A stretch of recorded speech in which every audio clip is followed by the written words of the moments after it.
I can't even put a link into the other one. Hello!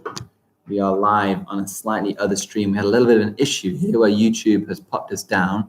So we're just going to make sure that we've got the link to this that we can share and make sure that it goes onto the other stream. Let me just go and plug that onto the other stream now. I'm just going to have to talk while we try and fiddle and make this work. All these technical issues, didn't know that such a thing would happen. Rather frustrating. Well done for those of you who have joined us back. I'm going to copy the link for this. There we go. Pop this back over here. I'm going to go and try and post into the old one. Let's have a look at this.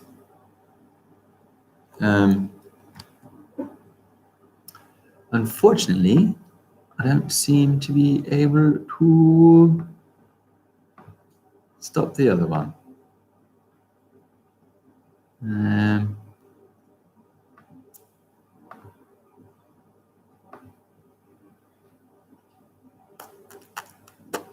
Well, we're going to have to carry on. We've got another stream up, sir. I think the other stream's working. So okay. I don't know how to stop this 12-hour one. I think we've lost it. That is not exactly what you want. It's a little bit frustrating. But what can we do? Not quite sure how to solve the problem, unless Mr. Bradley has a fantastic idea. Then I think it's gone, isn't it? Yeah, I think it's.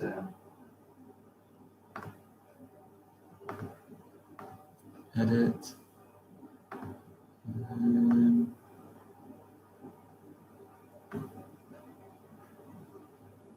Not sure what I can do about it. So I'm going to move it into private for now. Save so that other people don't find it. And hopefully people will go back onto this one. It says it's got no data, no connection. So obviously the stream's gone down. Maybe we'll check back in later and see if there's any way of saving it. But, oh well. I'm going to just go and it off next door, if that's all right. So what you set up? Yeah, that's fine. We're going to start our art lesson now. Really frustrating if we can't save the last video that we did. It cut off a few minutes ago. Unfortunately, if we can't stop that playing, if it reaches over 12 hours, that video will be deleted, which obviously we do not want. Because we were on that video for, well, since 9 o'clock till now.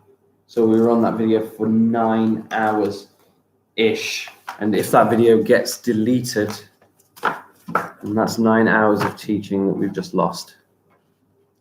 So fingers crossed we can actually do something about it. But let's not focus on that now. Let's focus on carrying on with our live stream. Let's focus on what we're doing next. And what we're going to do next is we are going to do a piece of artwork. And we are going to base our artwork around silhouettes. Now, silhouettes and silhouette art has been done for a long time, back into the 18th century, I believe, where people would use light on opaque objects to create a shadow. Then they would use that shadow on a piece of white paper so that it stands out to create silhouette art. Now we are going to create a piece of silhouette art. We're not going to do it with a real object or real shadows, but what we're going to do, and this is kind of an edited idea from Mr. Singh, is we are going to make a cityscape. So what you will need to do this, you will need some black paper, you will need a pencil, you will need some white paper so that the shadow can rest on top, and then you'll need some coloured paper for the second part, but we'll get to that in a moment. You'll also need some scissors, and you will need a glue stick to do this as well. So on the black paper, what I am going to do is I'm going to draw my silhouette. Now, what I am doing is I'm creating a cityscape with the light shining behind it. So all we get on this side is the dark shadows of the buildings. So what I'm going to do is I'm going to make a mark about halfway, just over halfway up this page. I'm going to make a little mark, and that's to tell me along here, and I'm going to go along the other side. I don't really want to go much higher than that mark there. And what I'm going to do, starting this side, I'm going to start drawing the roofs. Some roofs pointed. I'm just giving myself a line, some roofs pointed. All the buildings are joined. I don't need to add features on the building because this is a shadow. It is a shadow, so I'm going to go across. Maybe that's a skyscraper like that. I'm going to come right down here to a smaller roof, and then I'm going to do another pointed roof. No, actually, I might do kind of a roof of the house, come across a little bit more. Then I might do a tall spire, perhaps. Pointed triangle, come across, up a little bit, another triangular roof, across maybe a really tall skyscraper there.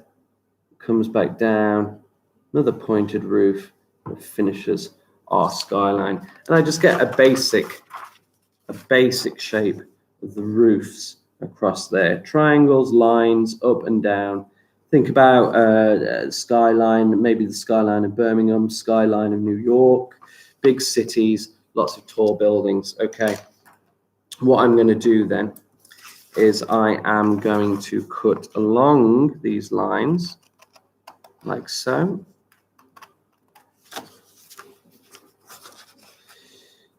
That I've made with the pencil. Being careful to cut it out on the lines that I've drawn. I'm going to go all the way across.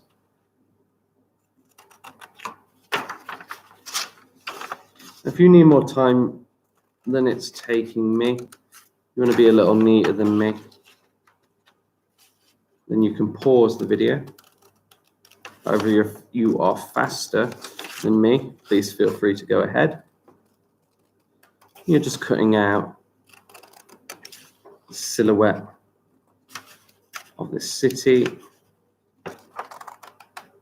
like so, and up, and down the spire here. Like so, and across, and up,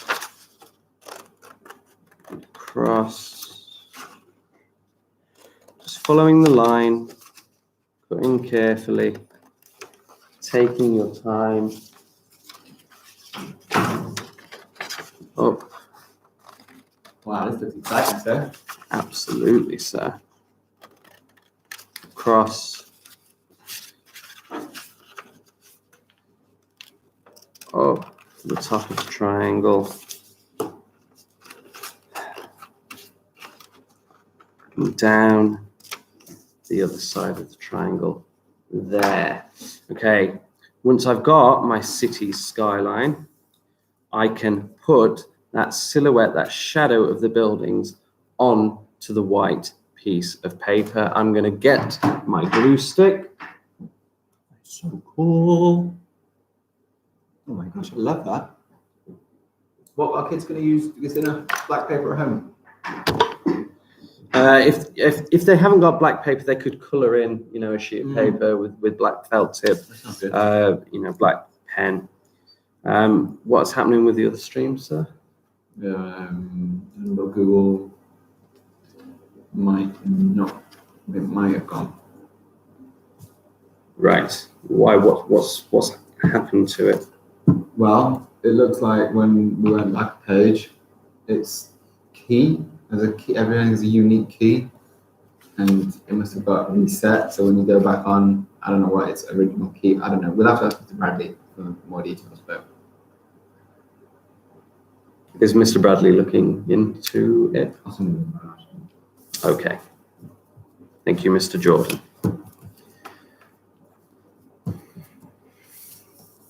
And there we have stuck down the skyline onto our silhouette. Now, we're not going to stop there.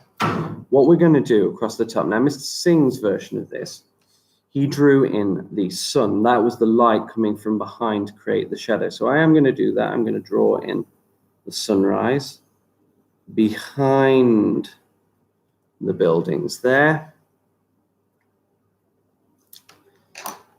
Then I am going to fill in the colors of the sky and the colors of the sun. Now, Mr. Singh did this with tissue paper and made a really nice 3D effect. We're going to just do a quick piece of art here. And what we're going to do instead is we're going to take our colored paper. And if you've got crayons at home, you could color in bits of paper to do this as well. We're going to take different colored paper. I'm going to get orange. I'm going to get yellow.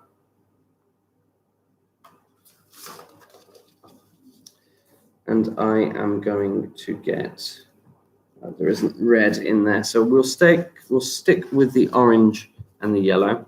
And what I'm going to do is I'm going to create a mosaic effect. I'm going to do little tiles, little shapes that I'm going to stick down onto this sheet. So I'm going to cut out little shapes here, like that, and that. Just little triangles, little squares, little shapes. As many as I need. Yellow. Yellow there. Cut them out. This battery's on it, don't worry. Little triangles. Little shapes. What are you making here, sir? I'm making a silhouette piece with kind of a mosaic color background. Putting out the different shapes. What's the arch? That is the sunrise. Let me cut out the sun. You could start cutting me out some blue shapes if you like, sir. Once you've got quite a few little shapes, what you do is you start taking them and gluing them down to create, little triangles, little squares, just to create a mosaic kind of effect, putting the pieces together. Don't have to fit exactly like a jigsaw. Let's see, that will fit in there, push it together there like that. Okay, with the orange there, this big one. Yellow there. Orange there. Another yellow piece there. Orange. Yellow. Orange. Orange. And you just fill your picture. You can obviously spend more time on this than I am. You can fill it with more different pieces, more shapes. The enthusiasm there is palpable. Fantastic. That's what we like to hear. And there, okay. And then with the blue ones,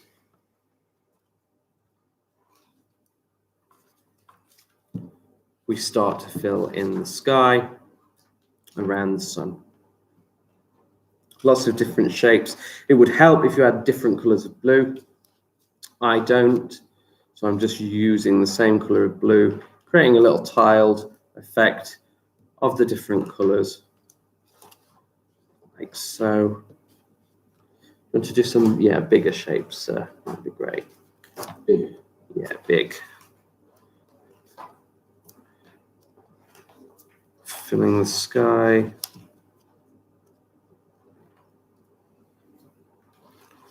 With all the different shapes, fitting them in, leaving little gaps.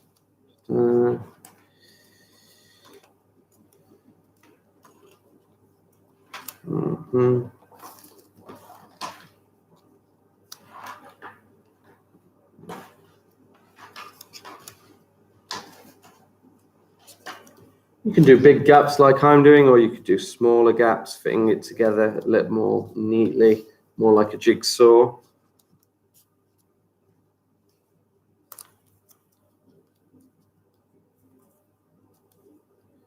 Oh, not enough glue there, we'll get a bit more down. Like that. That. There. Over here. That. Just a few more. Just fill in any big gaps. Over here. Over here.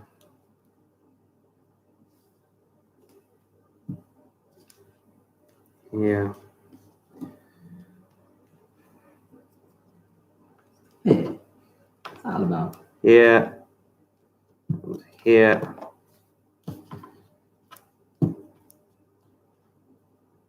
And here. Okay. Wow. So I am going to stop it there. Obviously, you can fill it in more to get a more tiled effect, but you get the kind of thing that I'm going for. And then to finish off, some of these buildings will have their lights on. So I am just going to cut out some very small little squares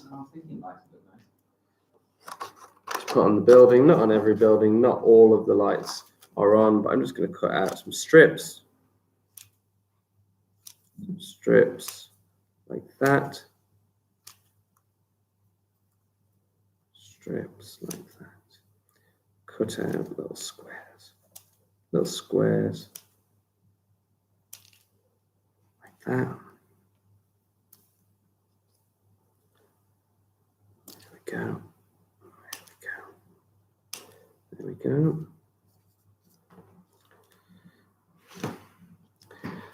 And we're going to put some glue and just start adding some lights onto the buildings.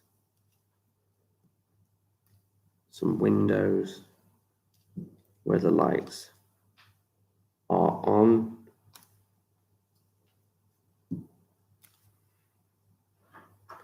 Like that.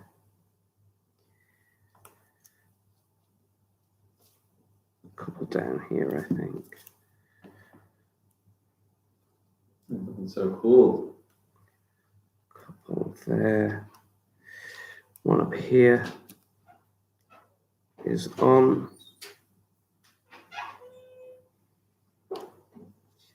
Couple more over here.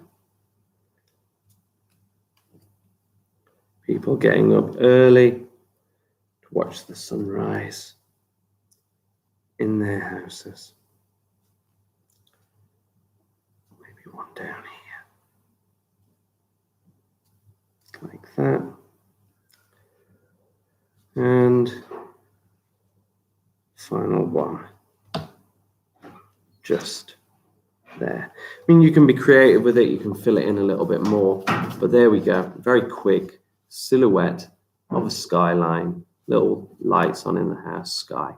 Different colors you could add to the sky, more windows, it's up to you. But there we go. That's so cool, sir. Thank you, sir. You said you had a piece of art. Well, do you want to go straight to your we're going to do a little bit of extra RE. Because I'm not, that was absolutely amazing. Art, unfortunately, is not my strong point. Although, do you know what? Anyone can be good at art. Just needs a little bit of practice, and you can all become absolutely fantastic at it. Let's just get the angling of this absolutely right. Well, how are we doing? It is now, what, you've got an hour, are we in? 6, we've got 3 hours left to go. That means we have done 21 hours non-stop. We've got only 7 people watching at this time in the morning. Well, I'm not surprised. Shouldn't be that many people who are up, out and about. I'm gonna have a little sip of my non-branded drink. Now, what do I need to do? I need a pen. I need a rubber. And we've looked at quite a few religions.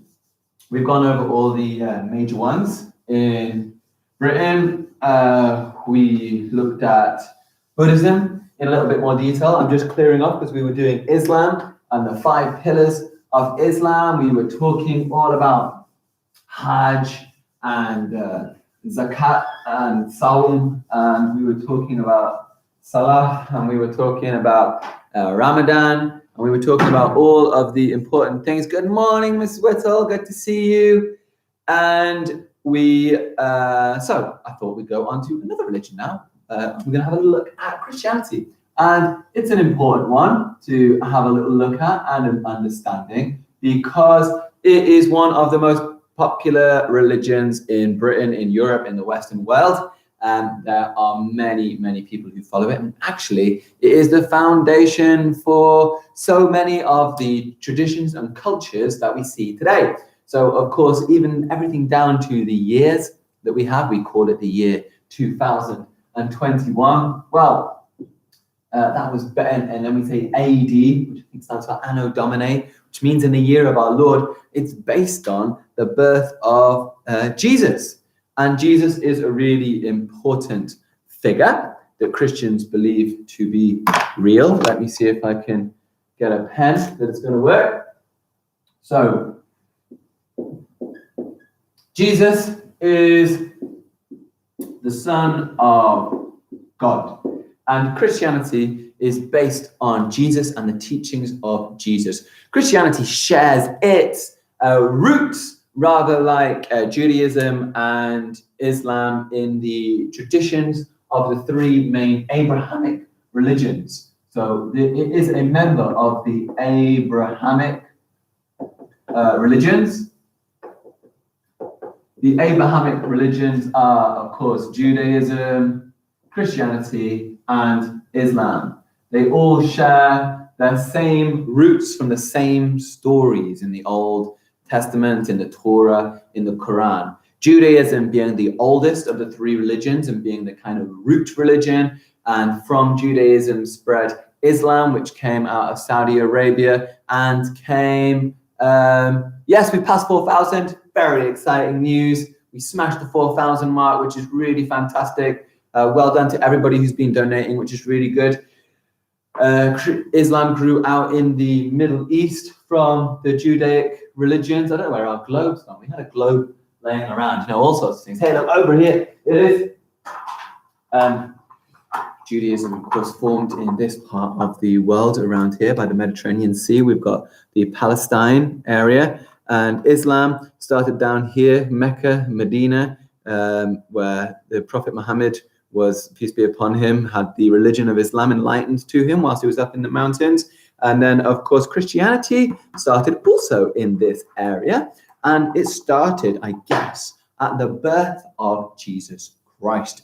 And for Christians, Jesus Christ is really important. Jesus came as a kind of offering from God to earth, and he was the root to solving humanity's problems. Humans have become sinful. It says in the scriptures that humans were born with sin and all sorts of problems. So Jesus came to take the sin away from humans, allowed us to become free. So what sort of things do Christians believe in? Well, they have a Bible, is their holy book. It's called the Bible. The Bible is split into 2 sections. We've got the Old Testament, and then we've got the New Testament. So there's well, I was about to say there's 2 books in the Bible, but there are actually loads and loads of different books in the Bible. It is made up of all sorts of different books and stories and collections from all sorts of places. Much like in the Quran and in the Torah, the stories of Prophet Musa and Ibrahim and Noah's Ark. There are stories that are shared between all of them. That is all the Old Testament. And then there is the birth of Jesus. And then this is all the New Testament. So what are the key messages from Jesus that Jesus spreads to the Christian faith? Well, Jesus said, number 1, treat others as you would like to be treated.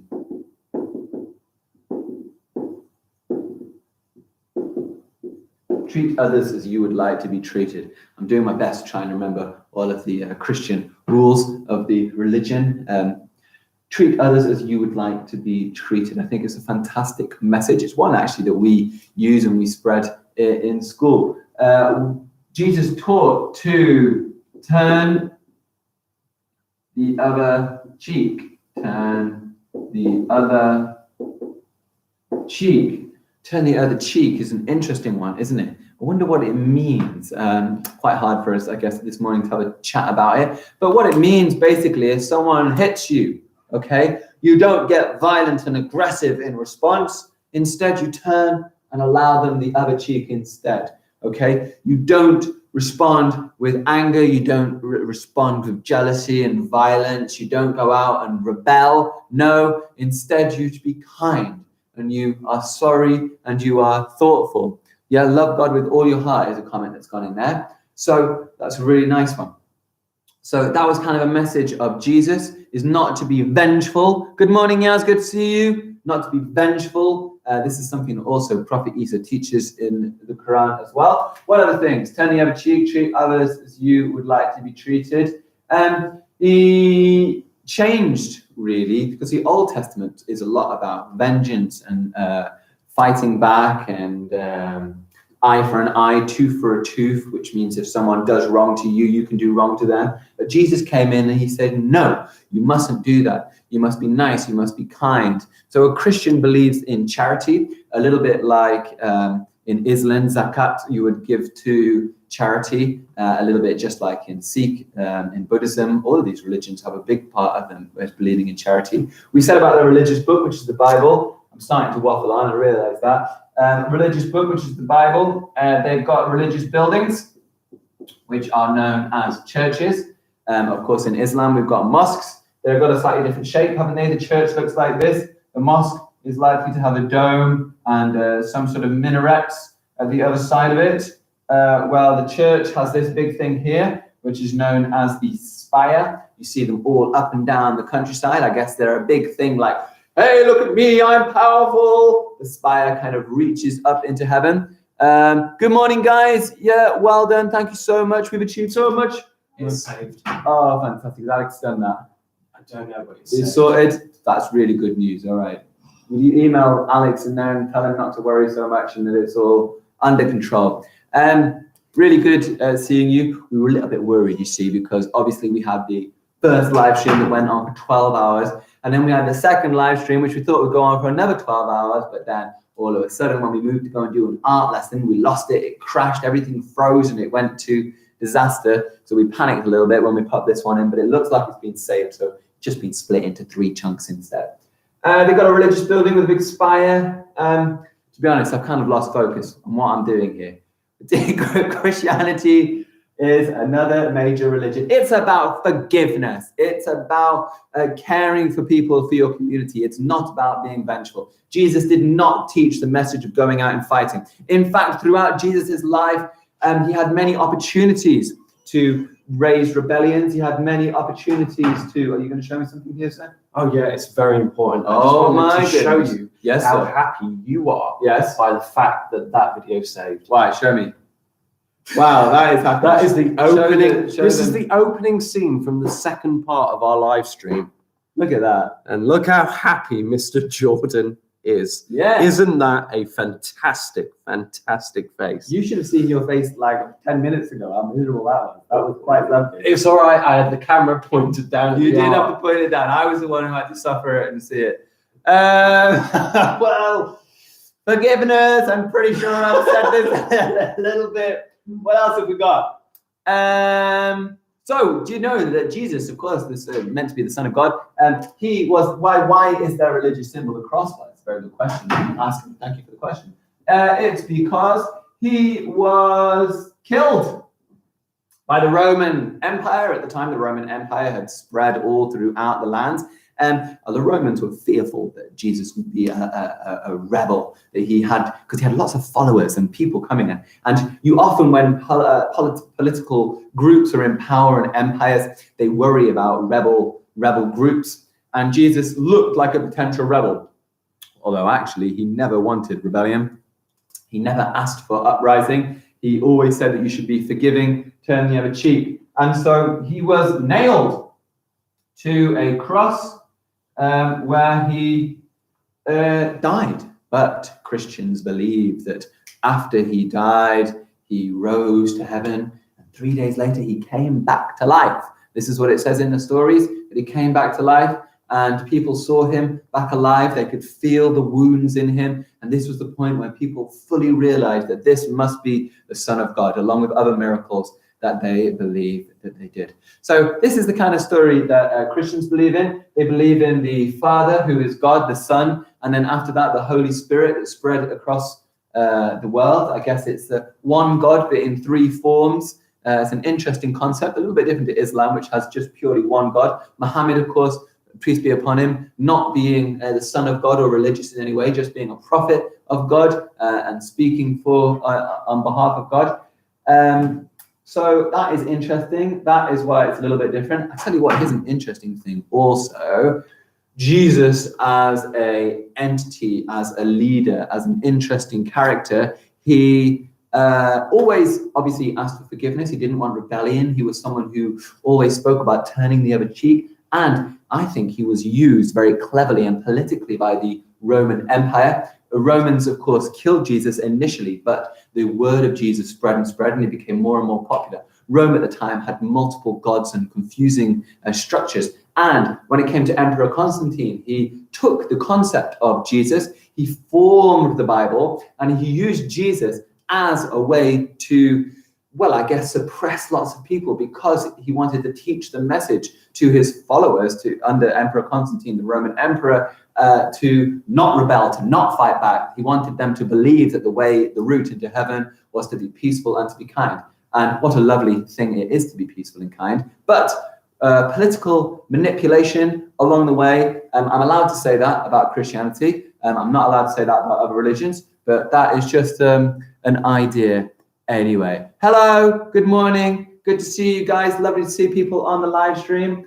So I'm starting to instigate conspiracies about religions now, so I probably should be doing something a little bit different. Have you got a suggestion for me? How about a nice, easy morning quiz? I would love a morning quiz. That would be absolutely fantastic. What are we going to go for? Right, I have got a quiz. I have got the quiz to begin and to end all quizzes. Oh, wow. I mean, it's probably not that good.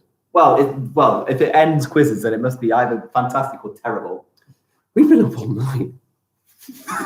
We've been up all night. You've lost blood. Oh, there was a red stage. I'm starting to go white now. Oh, yeah, I've gone past that as well. I've still got a little bit of rosiness to my cheeks. But I think we should do a quiz. So I'm going to move you over here, and we are going to look at a quiz. Now, this is how it's going to work. If you're not live right now with us, we've only got 10 viewers, and it's 20 past 6 in the morning. So who is awake? Who is awake at 20 past 6? Anyway, what you can do if you're not watching live is this is kind of a family quiz. Kids versus parents, brothers versus sisters, brothers versus brothers, brothers versus cousins. You can share it online. It's up to you. But it's kind of a family quiz. You all have your own paper, and you all have a go at the questions. I will introduce each round. I will read each question out to you. We'll go through the quiz.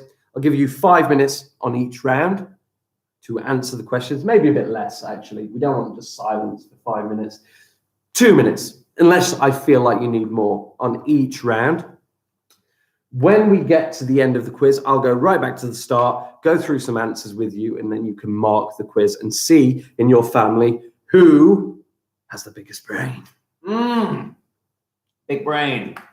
Actually, they don't think it's about the size of the brain, it's about how dense it is. Oh, so true. I think so. Einstein's was very small. How's Fred doing? No, that's Dr. Stephen Bones. Oh, is that Dr. Stephen Bones? Oh, that was Dr. Stephen Bones over there. No, that's Stephanie Bones. Uh-oh. Dear me. You leave year 3 for a few years. Okay. So this quiz is modestly named Anglesey Primary School's Awesome General Knowledge Quiz of Destiny. Whoa. I know. Modest. Right, we are going to go into the first round then. I will read out the questions. I will give you a specified amount of time. Am I answering? Well, you can get your own sheet. I designed this quiz, so you can have a go, sir. See So what score you get. I wouldn't shout. shout out answers, sir. I probably wouldn't type them into the chat either, because then you're giving answers away. Okay. Plus, also, you might be wrong and you might be reading wrong answers. But the people that are watching right now, you can have a go. A lot of this we actually talked about in our live stream. So if you've been watching and you've been watching a lot of our live stream, you should get some of these. Right, round 1. I've gone for alliteration, because why not? We did poetry. The alliteration is, the first one, groovy geography. And I'm feeling groovy in this top as well. Groovy geography. I'm going to read you the questions, and then I'm going to give you some time to try and work them out. Question 1. Name one way, just one way, because there are several, name one way in which new islands are formed. Number 2, can you name all 4 countries of the United Kingdom and their capital cities? Number 3, can you name 10 countries that are in Europe? I will not allow countries from the previous question. And if you want to really show off for extra points, can you name their capital cities? Now, I can't give you the answers for that because it would take me far, far too long to go through them all. But what you can do at the end of the quiz is you can look up your answers on Google. Professor Google knows all, and you will be able to find the answers for that one to score it yourself. Number 4. What are clouds? I believe you talked a bit about clouds, didn't you, earlier, sir? We've talked about islands, we've talked about clouds, we've talked about places in Europe. We've been all over this stuff, haven't we? We've talked about why the sky is blue. That came up. Did it? Yeah, I talked about that. I think I know the answer. Question 5, why is the sky blue? And question 6, how many continents and oceans are there? Can you name them? Now, that is a lot of writing. We did right there. Did you plan this? Did you write this after we did all this stuff? Or did you not know this? About halfway through. Oh, you did? So I kind of tailored it, yeah. Oh, wow. It's quite nice. That's very clever. Quite nice. Right, I think this one, because there is so much to it, we will give you 5 minutes on this one. Try and fill your round with as many answers as you can, and then we'll move on to round 2. You've got 5 minutes. Groovy geography. Hopefully you can see the questions from there. I don't know if they can. Oh, can they? I'll tell you what, make it big screen. Can you do that? Uh-oh. Uh-oh. Aha! There are your questions. 5 minutes. Give it a go. So, are you answering too? Well, no. If I'm honest. You're honest. I mean, I'm just going to leave this up here for 5 minutes whilst people are... people have got up especially for this, you know. For this quiz? Well, yeah. Well, that's good then. I guess.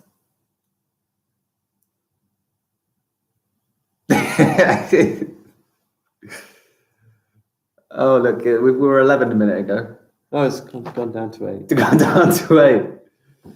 Tell you what, because this is more of a kind of... You're going to call it. Yeah, he is. But this is kind of a more pre-recorded kind of quiz anyway that people are going to access later. So what they could do is they could just pause the video, couldn't they? That's a really good idea. Didn't think about that. But yeah, they could pause the video. So I tell you what, I'm just going to go through them, give you the questions, introduce the questions, and then you can pause it on each screen so you have time to answer. I love it. Let's go to the next slide then. I'm going to really regret this once we're running out of stuff to do. But I'll deal with that. Yes, you will. This one is called Not So Horrible History. Here are your questions. Yep. Remember, you can pause this so you can answer them. Which part of the Titanic was famously made in Netherton at the Hindley and Sons Ironworks? Which part of the Titanic? Yes, near Dudley. Near Dudley. Is that something to be proud of? Absolutely. That you created a ship that sank? Well, they didn't create the ship. Well, a bit of it might have been their bit that made it sink. No, I don't think so, sir. Number 2, who was the founder of the chocolate brand Cadbury, and where would you find their factory, otherwise known as Cadbury World? I know. Do you, sir? Yeah. Watching on my 55-inch TV, more better. Good. Number 3, which famous fantasy novelist whose books include Lord of the Rings and The Hobbit spent his childhood in Sayre Hall, Birmingham? That was mentioned in the live stream. I know this one too. Number 4, what type of scan was first used for medical reasons in Birmingham? And number 5, on the not so horrible histories, which famous cinema opened its very first building here in Birmingham? Pause it now if you want to. I will just move out of the way and then you can have a go at answering those questions. We are going to move on to our next slide. I will read through them. Exciting English. Number 1, Peter Piper picked a peck of pickled peppers. A peck of pickled peppers. Oh, a peck of pickled peppers. Peter Piper picked. If Peter Piper picked a peck of pickled peppers, where's the peck of pickled peppers Peter Piper picked? Wow. So can you do any better at this time? Go on, try it. Peter Piper picked a peck of pickled peppers. A peck of pickled peppers Peter Piper picked. If Peter Piper picked a peck of pickled peppers, where the peck of pickled peppers Peter Piper picked is an example of what literary feature? Uh-huh. That was, I mean, I lost it as well, didn't I? Yeah, I mean, I lost it worse, I think. But yes, what feature is being used there? We've covered that. Number 2, can you explain autumn? Can I ask you a question? I know one feature, which is what we spoke about, but when there's a tongue twisting thing, is there another name for that or something? Or are we looking? No, we're just looking for the feature that's used to create a tongue twister. Number 2, can you explain onomatopoeia? What is onomatopoeia? Number 3, what is this? ... Number 4, what features of poetry can you list? You'll get a point for anything that applies. Number 5, what is pathetic fallacy? What is pathetic fallacy? And number 6, what is personification? I love those. So those are all fantastic features that I would be using in a poem. I'd use all of that. Well, there you go. Answers to there. Okay, moving on. You can pause it if you want to answer those questions on exciting I love how you click English. this every time. I try to, yes, I do. Okay, and on to magnificent maths. Number 1, write the name for each of the following: a 6-sided shape, a 7-sided shape, a 10-sided shape, a 12-sided shape, and a 100-sided shape. I can guess the name of that. Okay. Number 2, what number is being represented by the Roman numerals MMM, CDL, XXIV? Number 3, I get to the park at 12 p.m. I stay there for 2 hours and 20 minutes. The walk home takes me 25 minutes. What time did I get home and how long was I out for? Number 4, what is 56 multiplied by 34? Number 5, what is the name for a quadrilateral that has 2 sets of equal parallel lines if one set of parallel lines is longer than the other set? Oh, sorry, I'll just go back so you can pause that and answer the questions. I think reading through these questions have actually taken quite a bit of time. So what I'm going to do, rather than doing it on the live stream... I'll read it. No, I'll keep going, sir. But rather than answering these on the live stream, I will make a follow-up non-live video with the answers, on Friday. Please do. Pause that, and we will move on to the next slide, which is super science. Number 1, can you name all of the different types of animals? I'll give you 1. Mammals. You gave us the easiest one, didn't you? I did give you the easiest one. You are correct there, sir.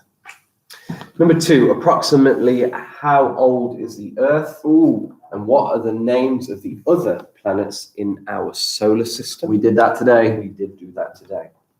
Number 3 is a tricky one. How can you see the past just by looking up? Did you mention that one today? I did not mention that one today. Good one, that. That is a good one. So how can you see the past just by looking up?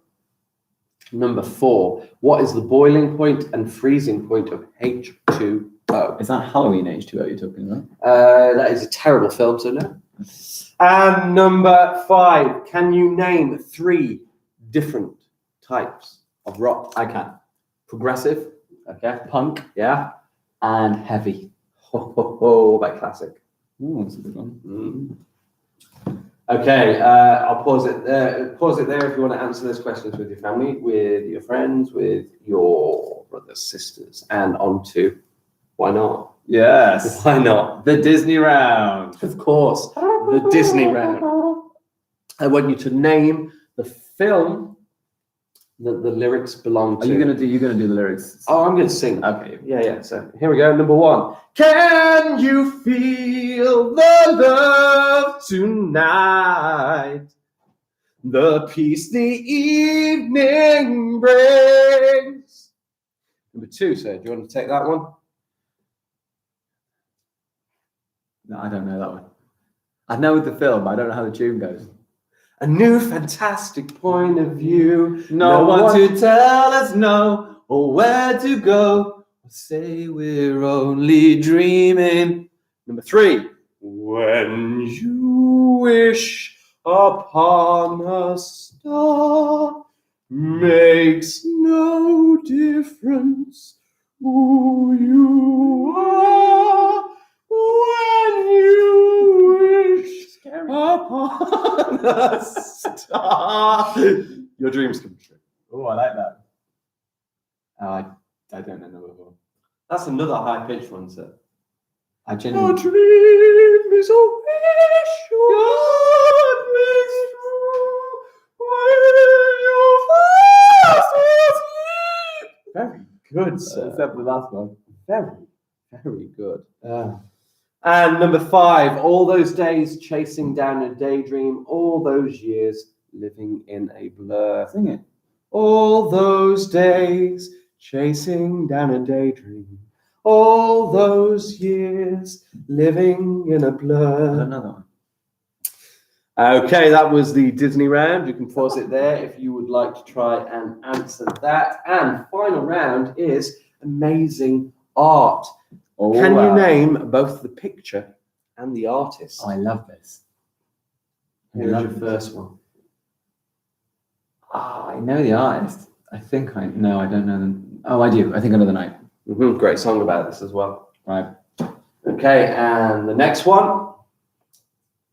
Yep, can do that. I don't get this picture. It's very small in real life, isn't it? Yes, I saw it at the Louvre. I just don't get it. Very small. Yeah, that's cool.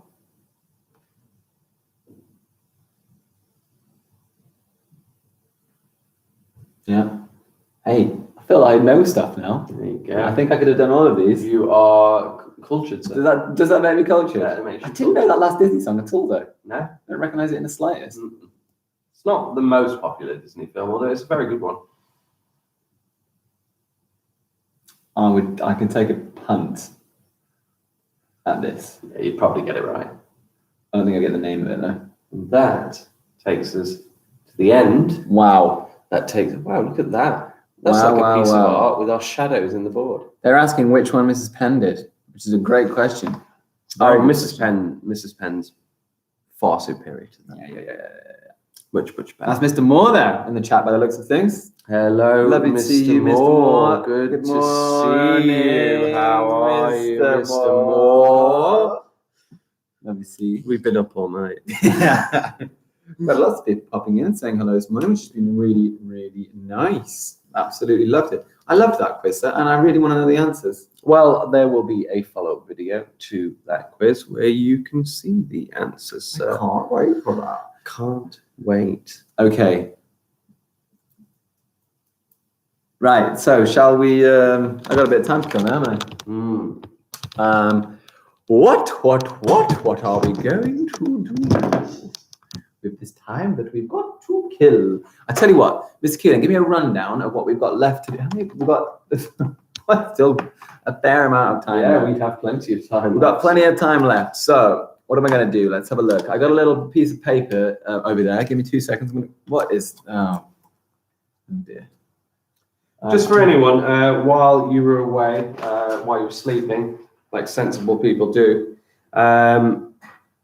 just to keep you informed on where we are with our targets and our donations.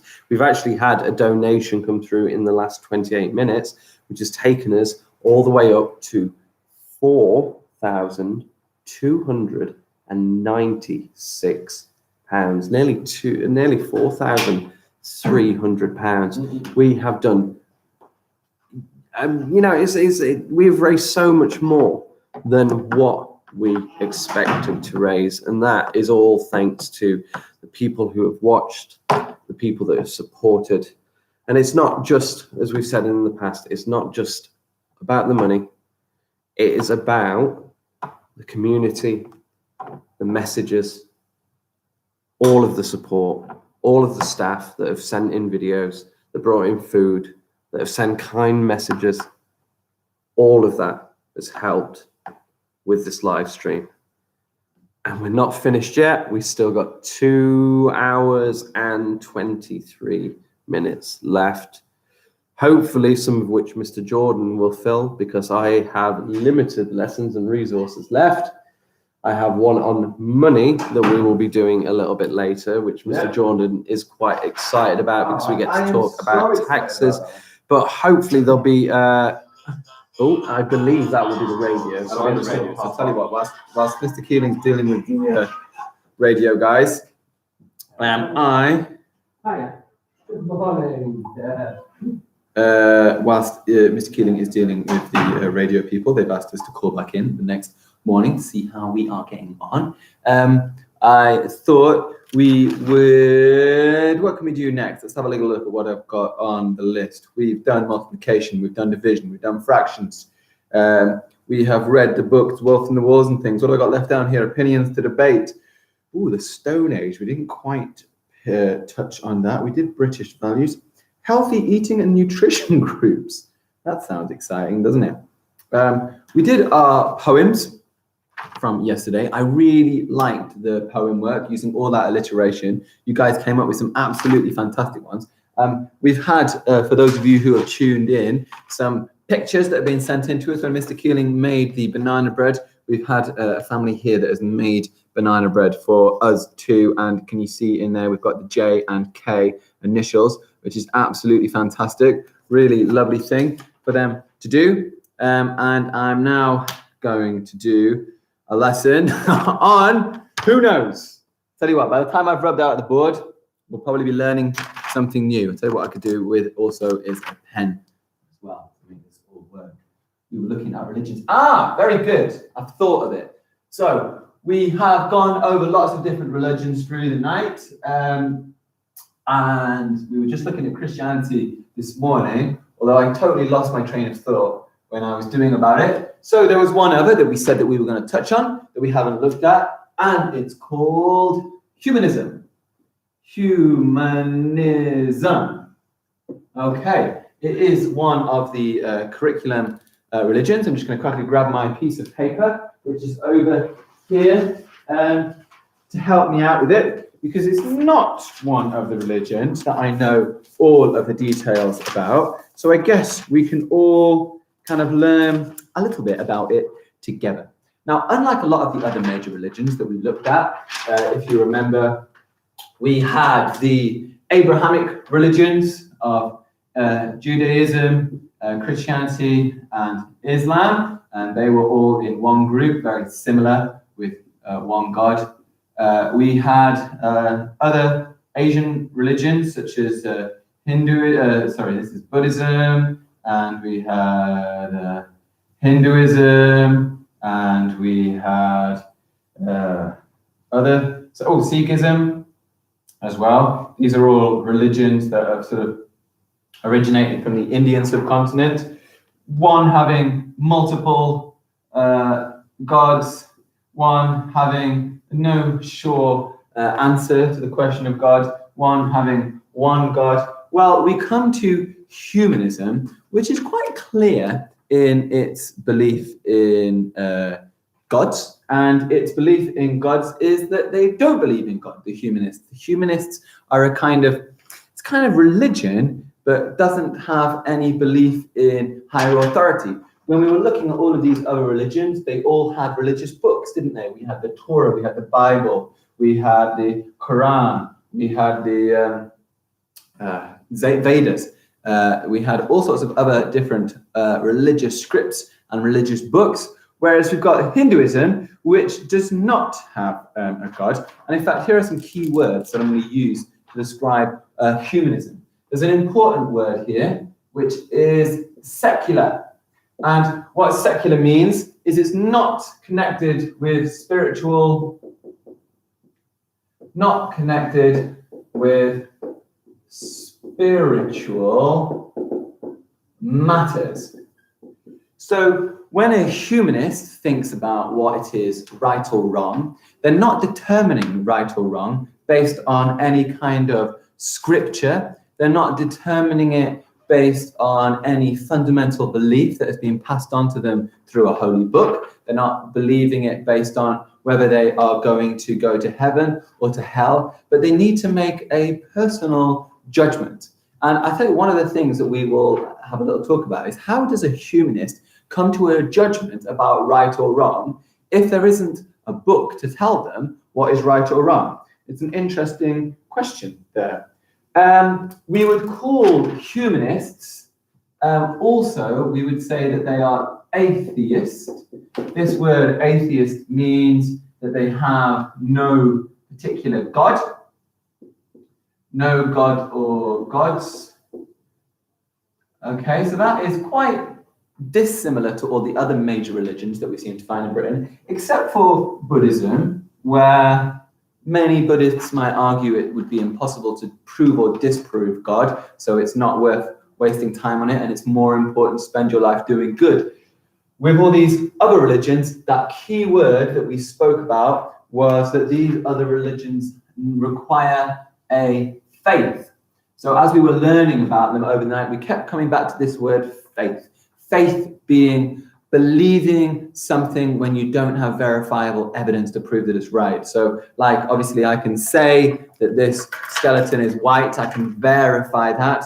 Whereas if I said I believe in God, well, I can't prove it, I can't seal it, I can't feel it, I can't touch it, but it might be a belief that is true within me. So that is what a faith is. Whereas I guess humanism requires perhaps less faith. I wonder where they get there. They must have faith in something though, because we don't have all the answers. Science hasn't come to all the answers yet. So another thing, a lot of these religions give a kind of meaning for life, a meaning in your life being to praise your God, to do good for your God. You have a set of rules that give meaning to your life. But how does a humanist gain meaning to their lives? Okay, well, it goes, I guess, back to this point I was about to talk about, which was how does a humanist decide what is right or wrong? So let's take one of these religions, for example. Let's take the most recent one we were looking at, Christianity. In Christianity, there are clear rules about right or wrong. There are commandments from God. There are clear scriptures laid down, things that you can do, things that you can't do. Thou shalt not steal, thou shalt not murder. There are strict and clear rules. We can get, if you're a Christian, you can gain guidance from this. The Quran and the Hadiths are full of clear and strict rules from which we can gain guidance about what is right or wrong. A humanist, however, does not have that guidance in written form or from any spiritual entity. So they can determine what is right or wrong based on what is good, what gives good feelings, what makes people feel happy. That is how they are going to determine what is right or wrong. So let's give a circumstance. So, for example, stealing. Okay, so a humanist is confronted with a dilemma. Number one, the dilemma, they're doing absolutely fine. They walk by and they see a watch that is laying there on the ground, and they think to themselves, well, could I take that watch? Well, there's no God. They're not going to go to hell if they take it. There will be no punishment. So why not just take it? Why not just have it? Okay, what is there to stop them? Well, a humanist would say, actually, if I'm to take that, I'm going to increase the unhappiness in the world. By taking it, it means I'm causing harm to somebody else. I'm going to make somebody else feel uncomfortable. I'm going to make someone else feel unhappy. So I shouldn't do that because I am increasing the general unhappiness. A humanist would always try to promote positiveness in the world. Why? Well, because we as individuals know that nice things feel good. It does not feel nice to have something stolen from you. And if we know it doesn't feel nice to have something stolen from us, then we know it doesn't feel nice for other people to have things stolen from us, and we know it's probably not a good thing. We can actually base our opinions, we can base our decisions on morality on the way that we feel about things ourselves, the way that we feel as a collective. And you and I, we both know it's not nice if something's stolen from us. It's not nice if someone comes along and hits us. It's not nice if we get hurt or harmed or bullied. And that is what lets us realize that morally that is not a good decision. So in that situation where they see the watch, they steal it, well, of course, a humanist would say no. Well, let's have a slightly different dilemma. Okay, so this humanist is, I'm just going to grab myself a drink. This humanist is suffering. Their family is poor. They are struggling. How did that go, sir? Oh, it went very well. They were very nice. They very congratulatory. They're going to call back just before we finish, about 2 minutes, 1 minute to 9 before we finish. They want to speak to you as we get past the finish line. Okay. Right. So I'm not going to be here for the finish line. No, I'm going to be on an interview. I'm going to be an interview somewhere else. But you're going to be on the radio. Well, okay. It's the money, isn't it, that counts? It is the money that we are raising, and it's for the children. That's the main thing. We've had some lovely comments from members of my family. We've also had from Judy Powell has also sent you a comment as well, congratulating, which is really kind. We were just asking a moral dilemma, and actually the fact that you're here is really good. Okay, because I'd like to pose it to you, because I can't quite have the chat over there with the chat so far this morning. We're talking about humanism, and we're trying to determine how we can say what is definitely right and what is definitely wrong. Right. And we've got to the point where we know that, okay, let's take stealing. It's not right for me to come along and steal your watch. I know that. I paid £300. Well, I know because I wouldn't like you to steal my watch. And because I know... I paid £1,000. That's a lot. I'm not interested. And because... This watch is worth £10,000. Thank you. Any more? No, go ahead. Until I start, right? I forgot what I was saying. What was I saying? Watch! I paid £100,000. I know that it is not nice for my watch to be stolen because I know the feeling, okay? And I wouldn't like that. So, let's say it's a long time, isn't it? What are we on? 22 hours? Seriously, I'm struggling to pin sentences. I paid £1 million for this watch. So, right. Get all that. You want to steal my watch? You got the gist of that bit, right? Okay. It's not good to steal. It's not good to steal. So can I bring you a dilemma, a situation? Is it about bread? Yes. Did I say that at one point? No. Right. So you know the situation. Yeah. You're poor. Yeah. Mr. Keeling. You're poor. You're struggling. Yeah. Your family is hungry. Tesco's, Asda. You walk by one and you see a loaf of bread. Is it okay to steal from them? My family is starving. Right? It's not, well, morally, yeah. I think so. Okay. Yeah, in that situation. So why? Let's take one of these religions where it's in absolute clear black and white that it is wrong to steal. Okay, it is wrong to steal. It is laid down as a law from God. So if you're a member of one of these religions, then it would be wrong. However, for a humanist, what is the decision, the moral dilemma, the decision that you're going through to say that in that situation, theft is okay? Stealing was wrong, Right. but saving the life of my family is more important.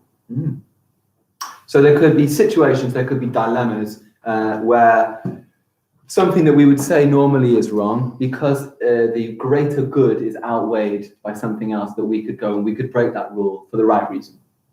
Yeah. Thank you. That's what I want you to do here for. I very much appreciate it. So a humanist would have to weigh up the pros and the cons. They would have to think about what are the reasons for doing the things that they are doing. I feel like I'm still just talking at this point. We can make me a cup of tea. Yeah. Fantastic. Yeah. Right. Not connected with spiritual matters, atheists. So how do they determine right or wrong? Yeah. Based on feelings, things we know. I think we've got the gist of this now, haven't we? I've been talking about it for long enough. Right. Let's see. What else have we got? Ooh, I found a symbol. Do you know what? I've been looking for humanist symbol for ages. I've got a symbol for all these, and I was never quite sure what the humanist symbol is. They have one. This is the humanist symbol. I did not know this.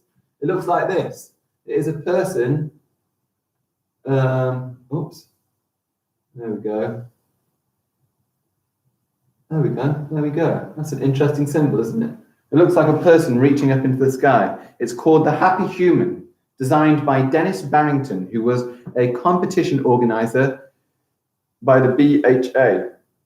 The symbol was chosen because the design was simple. The symbol chose a human, but it could have been either female or male. Within a few years, this symbol became the international symbol of humanism. The symbol is still used in a range of adapted forms in the present day. I did not know that.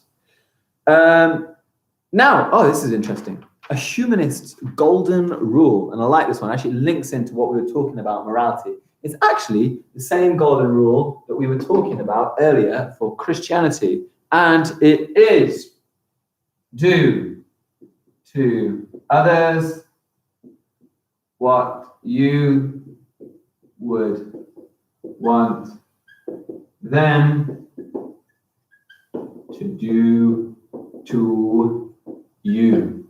Okay? A basic, simple message. Treat other people in the way you would like to be treated. This is obviously something that we often say at school. This is something that we often remind you in your PHAC lessons. If you wouldn't like it to happen to you, then don't do it to somebody else.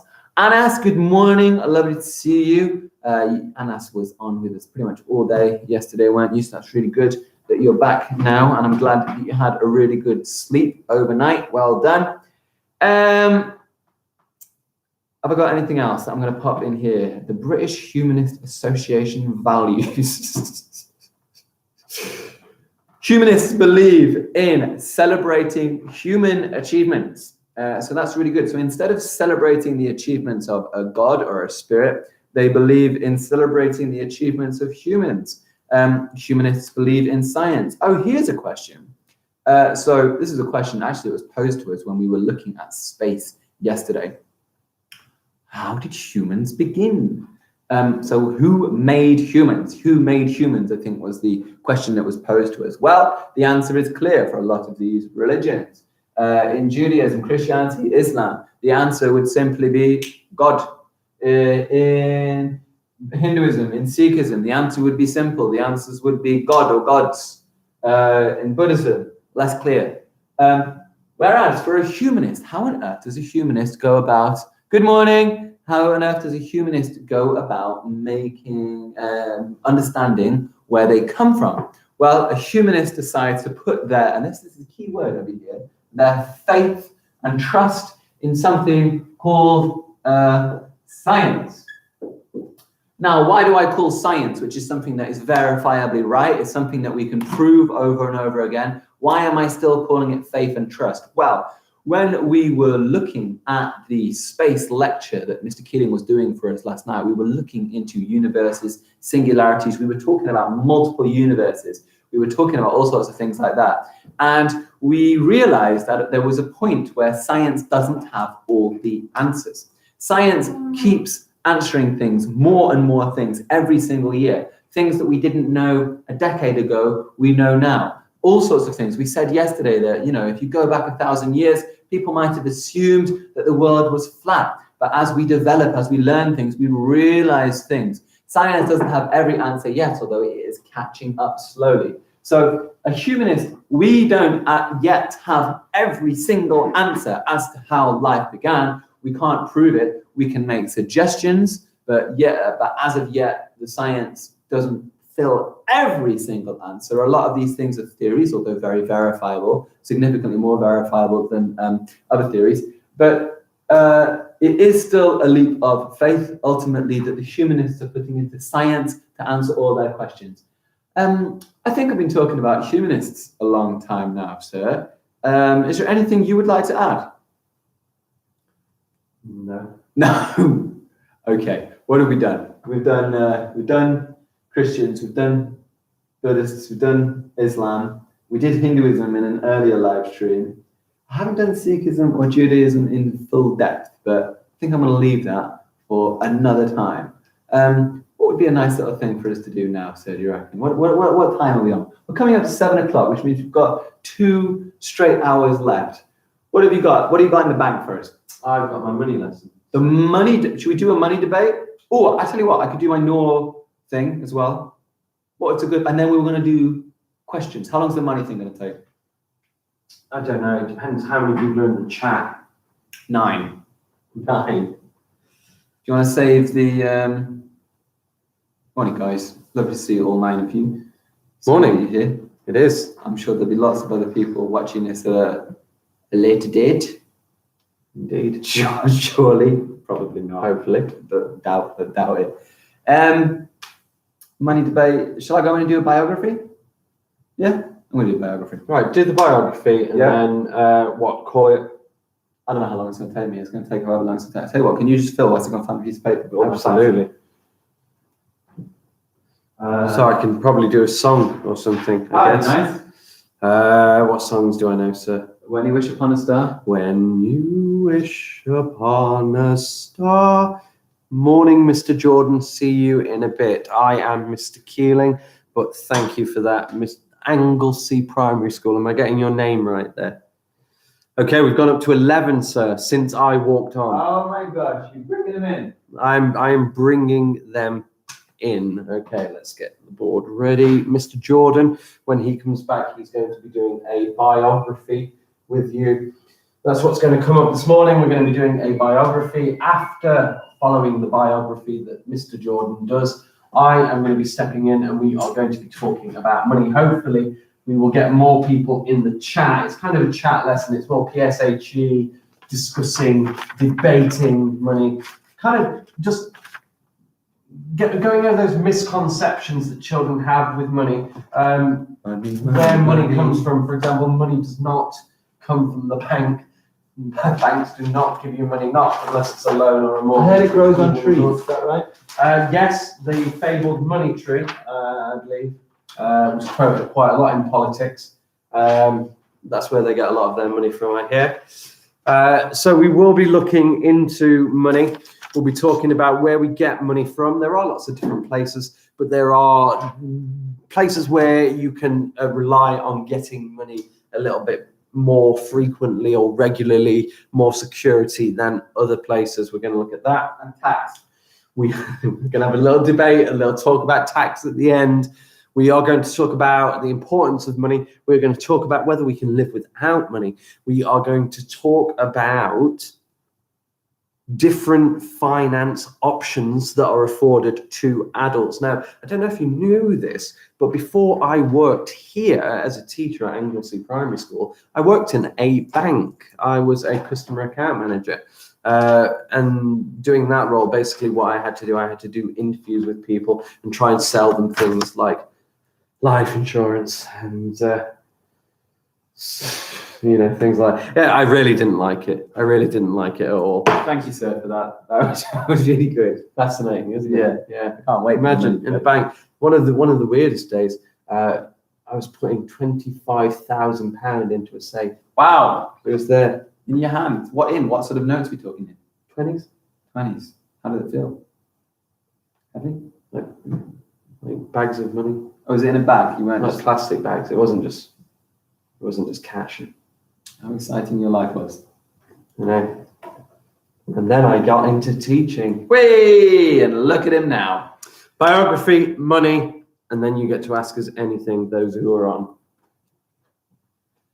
Good. Right. Let's have a little look on here. What are we doing? We're doing a bit of biography. And what is a biography? I hear you all screaming and shouting. Biography. Wow. A biography is a piece of non-fiction that is about a person. Thank you. The life of a person. A life of a person. Thank you so much. Person. Lucky that you're here. A biography is a non-fiction, a factual recount about a person. If you were writing about yourself, it it would be called an autobiography, but we are talking about somebody else, and it is a biography. You might see biographies all through shops in all sorts of different places. Yeah, you could have a biography, for example, about a famous footballer. You might have one about Michael with Rashford. I don't even know his first name. Is it Michael Rashford? Yeah, he doesn't know either. You might have one about, is it Martin Rashford? Who's that famous footballer? Mike and Rashford? I don't know. There's a footballer. Michael Caine. He's the famous footballer from Tottenham Hotspurs. So you could have a famous one about that. Good morning, Musa and Issa. Thank you so much for your donation that you sent earlier on this morning. That is really yes, thank you so much. That was very generous. Very generous. Very generous indeed. And thank you all of you as well for your generous donations. Really important. Makes a big difference. Biographies. So, I don't know what I'm talking about. You read biographies about people, you learn about their life. That's the gist of it. Right, so let's find out about somebody's life and some of the core things that I'm going to need to know when I do this. I want to know about when this person was born. I want to know about where she was born. It's quite nice to know a little bit about early life. So I want to know a little bit about their early life. Now, these are the sort of key basic facts that I'm going to want to know about a person if I'm writing a biography. So if anybody who I'm going to go and study, these are the sort of things that I'm going to make sure that I'm going to find out about. Born, where, early life. Obviously, if they are a famous person, what was the thing that made them famous? So that could be career, or it could be, I might just have, what did they do? Not everyone is famous because of their career, but that is definitely a big part of it. And okay, like how did, might just have some interesting facts, mightn't I? It would have helped if I sort of sat and planned like what I was going to do with this little bit of time. But anyway, so we need to make a biography. And I tell you what, we're going to make a biography about someone who I really idolize, a fantastic character from history. I'm going to avoid doing Churchill after the debate that came up last night. And we're going to do Noor Inayat Khan. And Noor Inayat Khan is a fantastic character from history that not a lot of people have heard about. And yet she made a significant impact on Britain and generally the general world war effort in World War II. So her name, that's also really important as well. I don't know why I didn't add that up there. Her name is Noor Inayat Khan. I'm going to tell you a little bit from what I can remember about Noor Inayat Khan, and then I'm going to go over and I'm going to show you a video in a little bit more detail, and then we're going to try and get all of our information together for a biography. And then really the ultimate aim for this, for those of you who are getting up early in the morning, is I would like you to go out and create me a biography about someone. I want you to find someone who you're passionate about, someone interesting, someone who you think has made an impact in the history of the world, and write about them. Basically, I'm gonna have a little drink of tea. That's a power move. Is it? Suspense building. This is suspense building, that's what this is. Okay, I've been learning from Mr. Keeling's fantastic suspense lesson, how to build suspense. That's what that all was about. So, Noor Inayat Khan, now, if I remember rightly, she was born in 1914. That's a long time ago. She was born at the start of the First World War. If you go back to watch our first video, you will find all about the First World War as I rambled on for a good hour and a half. I'm not quite sure what I achieved, but we certainly spoke about the First World War, so it's worth going back and checking that. She was born in 1914. Where? Well, I'm telling you that she is a big impact on Britain, but she turned out she was born in Russia. She was born in Russia. Now, her mother was American. Her father was, I literally can't remember, but he was a Sufi Muslim. I'm going to find out and fill in the steps about where her father came from. And do you know what? I do remember. He's an Indian Muslim. So he was Indian. So mother was from America. Father was an Indian Sufi Muslim. Now, she was brought up a pacifist. And pacifist is a really interesting concept. So she is a Muslim woman, and she was brought up to be a pacifist. What a pacifist is they are someone who does not believe in using violence. They are someone who does not believe in using aggression for any means. They do not believe in being involved in wars. They think that that is wrong. Fundamentally, that is their fundamental belief. She was raised as a pacifist. Now, it's really important that I note this as a key part of her early life, because you're going to find out that later it's going to contradict or conflict with a decision that she makes later on in her life.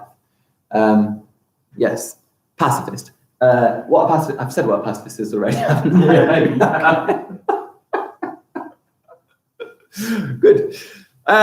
So she was raised with the power of music and compassion. She went on to study in her early life child psychiatry.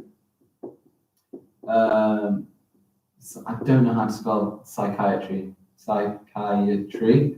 I'm just going to have a go for it. I think it's like cycle.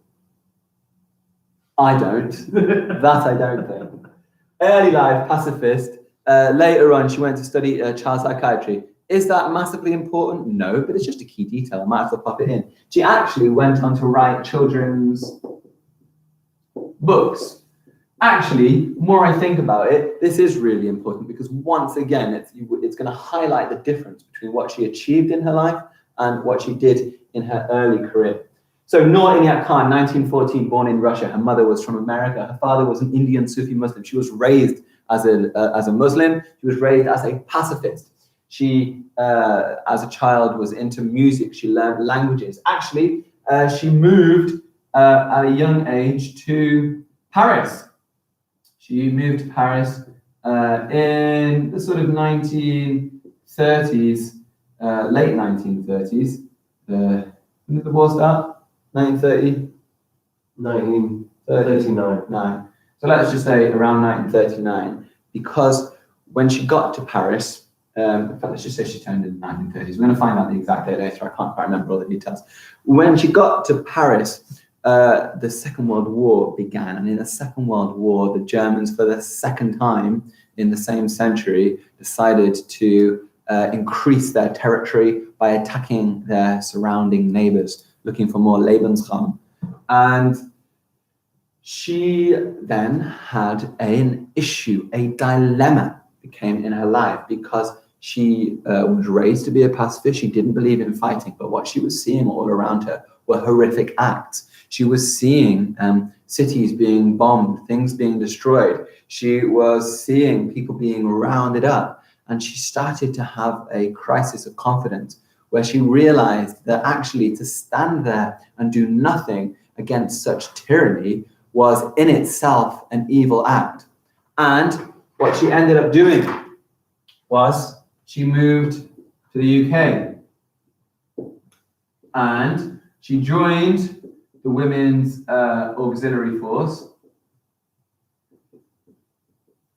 with the intention of supporting the British war effort. She wanted to overthrow the Germans. Good morning, Harris. Lovely to see you on here. Well done. Good boy. You worked so hard yesterday.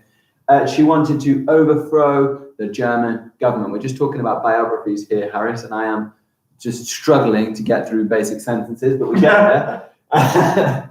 So she joined the British Auxiliary Force.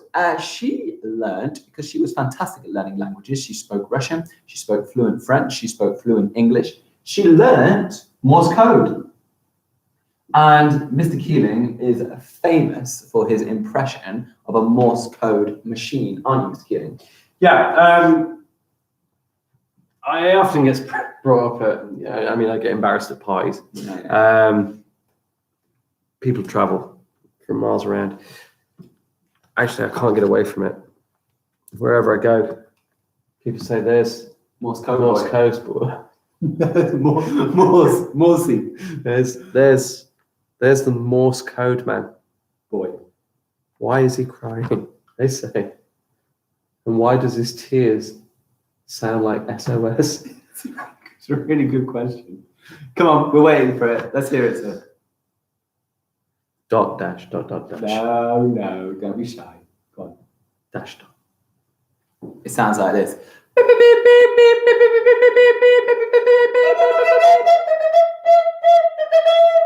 he is. You see, that's why they call him Morse code boy. Yeah, it is a secret code of beeps, short and long beeps, and through it you can learn a secret code. There is a whole language, a whole alphabet of beep, beep, beep, beep, beep, beep, these beeps. And if you become professionally trained, you can understand it and you know what is going on. Renuma, lovely to see you. Good morning, Ask.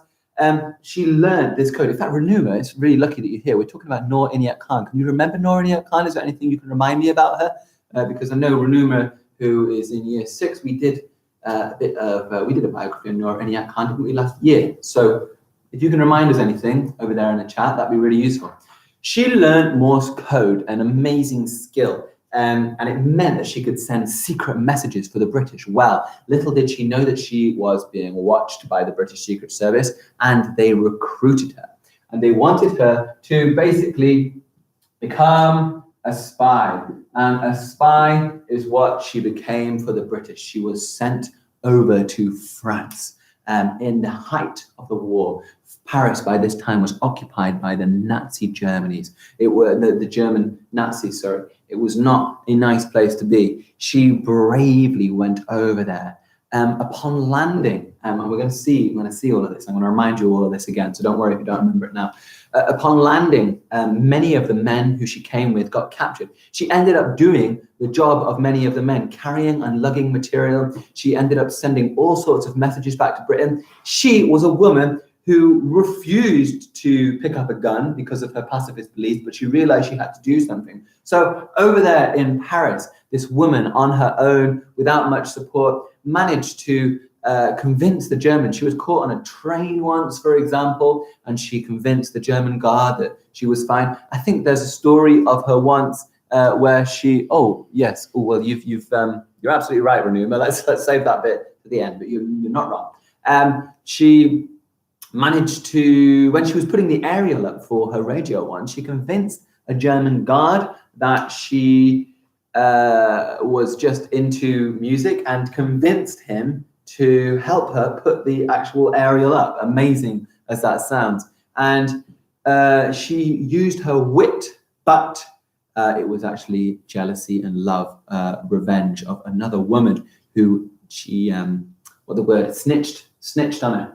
She snitched on her to the Germans, and Noor Inayat Khan ended up being caught by the Germans. So when she got caught, though, she was a very resilient woman. She found a screwdriver and she managed to work her way out of capture and escape.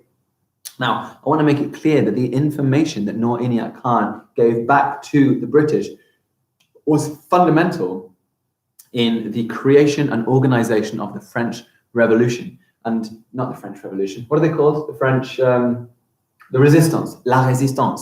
It was fundamental in the creation and the development of the French Resistance, which was a group of people who resisted German occupation, French people, and they played a big part in destroying German supply lines, slowing down their movement, and making it easier for the British to ultimately win the Second World War. So it was really important what she did. Yeah, you're absolutely right. Her jealous sister told German guards. I'm not sure if it was her sister or a sister of someone who was jealous, but you're absolutely right. Now, Renuma has already said that it's true. After she managed to escape, she actually got caught again, and the Germans were not going to fall for her again. After working so long and passing so much information back to the British, she was actually sent to a concentration camp known as Dachau, which was a horrible place to be. And Noor Inayat Khan there was beaten. She was tortured. That is an interesting point. She was tortured, she was beaten, she was called awful things, and never at any point did she give up a single jot of information. She was brave until the end. And as Renuma has said, the very last word she screamed as she was killed in the German concentration camp. She was shot. She shouted, "Liberté," which means freedom. Okay, I've given my little general thing. Now we're going to have a little watch and we're going to find a little bit more about Noor Inayat Khan, a fantastic, inspirational Muslim woman who did so much to support and help the British war effort and the French war effort. I'm going to pop this up on the screen. I might need to move things a little bit closer. I'm not going to have the sound on, and I am going to be doing the talking because otherwise I'm going to end up breaking more copyright stuff. In fact, who cares? It's near the end of the line, isn't it? Can I just do it? Does that really happen? Because of the glazing. Okay, so we're going to keep the sound off, but I am going to talk through exactly what is happening in the video. Blocked from viewing or blocked from public viewing. I'm going to download it, cut the bit out, and re-upload it. Good plan. Okay, let's have a little look what we've got. Good morning, miss. So we have got here, this is just, give us 2 seconds and I'll tell you what's going on. So Noor Inayat Khan, she was born in Moscow in 1914. She was the daughter of a US woman and an Indian Sunni Muslim. She was raised as a pacifist. She moved to Paris as a young girl. She ended up studying psychology and she wrote children's books. She was very much into the arts, but the Second World War happened. The Germans came, they invaded and they captured Paris. Now, she realized at this point that awful things were happening and that she needed to do something about it. She saw the devastation that was around her. She saw the destruction, and what she decided to do was to leave to Britain to come and help us with the war effort. She came over here and she became a spy for the British. She learned Morse code, an amazing skill. And little did she know that the British were watching her and wanted her to join. The SOE, which is a secret organization, wanted her to be part of the British spy organization. So they came along and they asked to recruit her to go back to Paris because of her fluent language. They told her how dangerous it would be, and it seriously would be dangerous. Being a radio operator was not an easy task. They were heavy things to lug around. They put you at great risk, and if a German caught you as a spy, you would be shot without being able to help. Brave Noor, of course, said yes. She still believed in her pacifist roots and would not pick up a weapon, but she went and learned the art of spying. She trained in Britain, and then she was ready finally to fly out to Paris. She got herself to Paris, and very soon after landing, most of her male crew were all unfortunately captured and arrested. So she ended up having to do the job of 6 men all on her own, and boy, did she do an amazing job, constantly feeding back all sorts of information to the British and the French resistance about supply lines and amazing things that had happened. She kept a real close eye on it. And there were often times when she was close to being caught. Obviously, she helped the French resistance big time. And it was very important for the war effort. But every time she was close to being caught, she used her brain, her wit, and she got herself out of the situation. There was a time on a train when she convinced somebody that she was interested in filming. She convinced a German to help her to attach an aerial that she was using to send back spy information to home. Quite an amazing achievement. She constantly outwitted the Germans, but it was the jealousy of a partner, somebody who was jealous that their partner loved her more than her. She snitched to the Germans, told them all about Noor Inayat Khan for money, and she was captured. But Noor is not the sort of woman to give up that easily. She stole a screwdriver and she escaped from the prison, but unfortunately, soon after escaping, the alarms were set off and she was caught again, depressingly. This time, the Germans were not going to be so easy with her. They took her to a concentration camp in Dachau, where she was beaten, hit, tortured, and left in a horrible situation. Ultimately, at the end of her life, when she was shot, her final words that she screamed were liberty, for freedom. So she is, and she's still, you can see a statue to her in London by the River Thames, still to this day. She is a bit of a personal hero of mine, and that is why I have taught you all sorts of stuff about her. I'm not going to sit now and write up my whole biography, but you've got the general gist. You need to know who it is, when they were born, what their early life is all about. I want to know what is interesting about them, how things developed, and your job is to go and educate me about somebody, find someone who you are interested in, and tell me all about them. Send it into year 3 at anglesey.beham.school.uk, or you can send it into our Twitter at angleseyp. I would love to see your biography work. I'm just going to spend a little second, have a little look at all the people who've been coming in. Thank you so much, Renuma, for all the information you've been sending on. Good morning, Padwaga. Miss Padwaga, lovely to see you on there. Yeah, we're still going. Ruby, love to see you. Thank you, Mr. Duffy. Thank you for the energy. Absolutely. Musasia, thank you so much for helping the community. Well done, the both of you. Not long to go. You're absolutely right. It's not really all about us. It's about you, are the guys who have made this work so well. And we are so grateful for your support. It is so important. If I have a little look at the, should we have a little look at the running total, sir? Yeah, go for it, sir.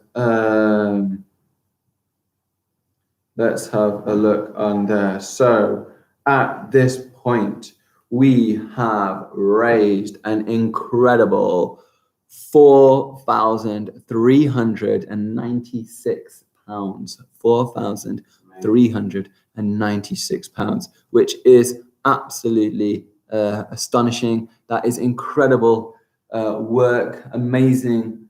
All of that is going to go into devices. That works out at over 30 devices. Is that right? I mean, I could do the maths for you now. That works out at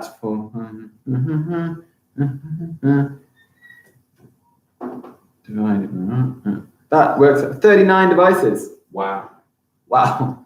39 devices that we will be able to get bought, sent out to children. That is going to make such a big difference, such an amazing impact. It's an incredible amount of money that you guys have all raised, and we are so grateful for all the support that you have offered us. We can tell that the morning is coming because we're starting to see people coming into school already. The enthusiasm that's around this place. Sir, what are we doing now? 7:30. We've got a little bit of a plan. Past 7. We're going to do a little bit of PSHE around money. PSHE around money, very exciting. Just going to just set the screen up, and then we will. Morning, Ibrahim. Good to see you here. Well done. You're setting up the screen just while I talk. This is very exciting. Money. We were talking last night when we looked at British values. Hello, Mrs. Galloway. Miss Galloway, we absolutely love the Irish tune that sent us to sleep at night. It was absolutely fantastic. Although you were quite overshadowed by the young gentleman who was playing, pretty impressively. But thank you so much for that contribution. That was really fantastic. Morning, guys. What was I saying? Got no idea. You were talking about how great Ted was? Ted was amazing. I mean that didn't mean come out sarcastic. Are you actually stopping functioning? I'm stopping functioning. I'm just saying that Ted outshined you, Miss Galloway. I'm really sorry. What I was going to say was British values. We were looking at them yesterday, and we spoke about one of the fundamental freedoms. We had the freedom of speech. We had the freedom in Britain to wear what we want, an absolute priority. Shouldn't be governments telling us what we can and can't wear. We have all sorts of amazing freedoms, but one of those freedoms that we discussed was the freedom to money, the right to, Ted, you absolutely smashed it. You embarrassed your mum. You were so much better. Honestly, it was incredible. One of your fundamental rights, of course, is the right to money and wealth, the right to a job. And that, I think now, is what Mr. Keeling is going to talk about, the importance and yet responsibility of money. Thanks, sir. Thank you, sir. Okay, good morning, everyone. Who have we got in the chat then? So we've got Harris. Good morning, Harris. Wow, says Harris. Renuma is here. Wow, Renuma. 2 hours left. Oh, hi. Ted is here too. How many devices do children need? Great. Hello. I'm Ibrahim. That is fantastic. Good. Okay, it's good to have 20 people in the chat. Means that we might be getting something back during this lesson. Some good answers coming up. Okay, I've got a list of questions over here that I'm going to go through. My first one is where does money come from? Where does money come from? How do we get it? And what is the most reliable way of getting money? So what I want.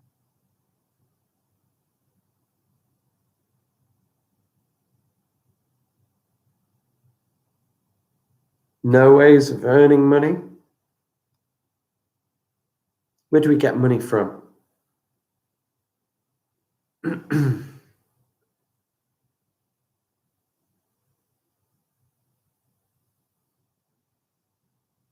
Good chat. Because it's made out of paper, not really anymore. Jobs. Okay, let's add that to the list. We get money from a job. Where else can we get money? Inheritance. Okay.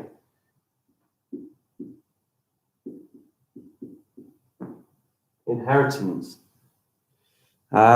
Shares, so investments. We can get it from investments. So buying shares. Occupations would be jobs, yeah. Right, bank. I'm going to put that up here. So we need to talk about that a little bit because that is a common misconception. Bank, factories. Do factories just give us money? What do you think? Would a factory just give us money? Owning and renting out properties, yeah. Renting, owning property. Absolutely. I mean, yeah, you can get money from stealing. It's probably not the best way to go about it, but yeah. Crime. It's true, yeah. Getting sponsored, but getting sponsored to do what? School. School doesn't really give money, really. Healthcare, taxi driver, police, that would all come under jobs. Donating, that's more about giving to charity, isn't it? So giving money. How do we get our money? When might you be given money?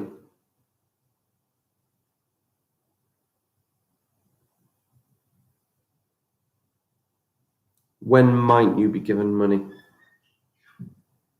As a gift? Yeah, you could get it as a gift. Money as a gift. I hope I don't look as bad as this.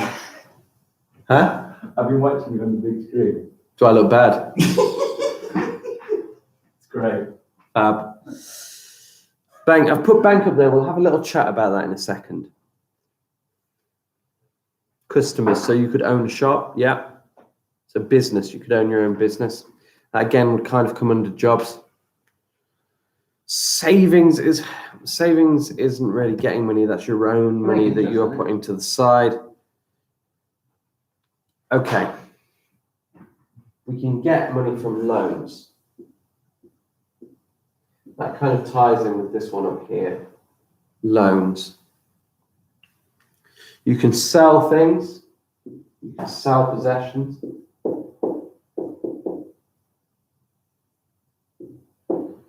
Of course, the thing is with selling things, you've already paid for that. You already own it. So you have to make sure you're making a profit if it's actually going to get you any money. Maybe you might get some for your birthday. Yes, that's a good idea, birthday. That would kind of go along with the gift. What other ways are there of getting money? Shopping wouldn't get you money. Shopping is a good way to spend your money. Any other ways?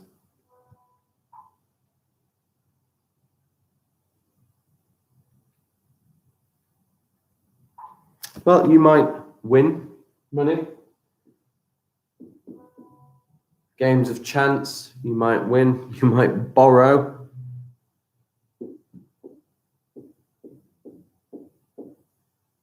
You might borrow money. Yeah, you might get money from the government. You might get given money from the government.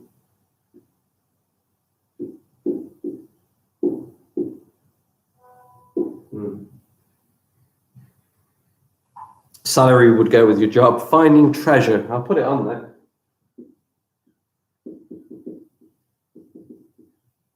Doesn't happen often. But finding treasure. Owning a shop. Yeah, that's your job, isn't it? It's owning a business owner. That's your job.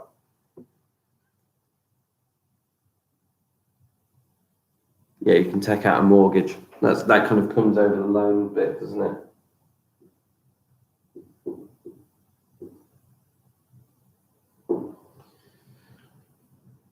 Okay, stop there. We've got some ideas on the board here about different ways that you can get money. So we've got through an inheritance.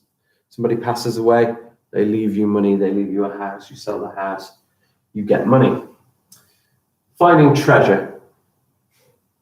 I mean, It happens. it happens, just I don't know that. not to real people. It does. No, come on. Finding treasure. Yeah, maybe. Job, yes. You can borrow money. Yeah, and that kind of goes with the bank, goes with the loan, goes with the mortgage. You can get money as a gift. You can sell your things, but again, if you're selling your things, you've already paid for them. The government might give you money if you don't have a job. If you need income to support yourself, you might get universal credit from the government. Renting or owning properties, you can sell properties, you can rent properties out. Your birthday, you might get it, that kind of goes with the gift. We have crime. You could steal, yeah, you could steal money. It's probably not the most sensible long-term way of getting money. You can win it by playing things like the lottery. And then we had this idea, bank. Why do you think I put bank up here and not with ways of getting money? Why do you think I put that separate?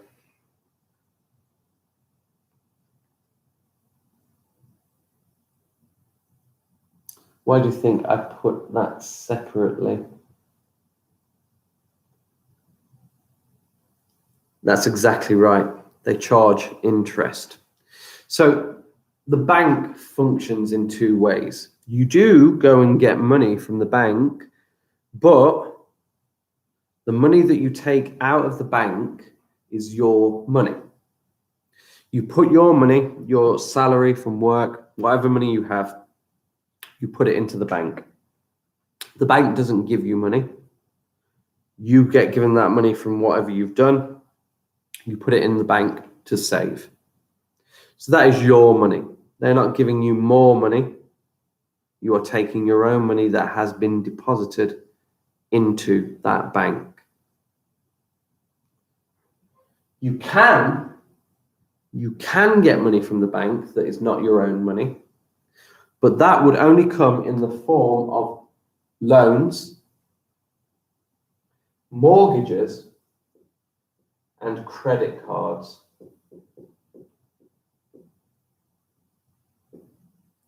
And what those are links with this word up here, borrowing.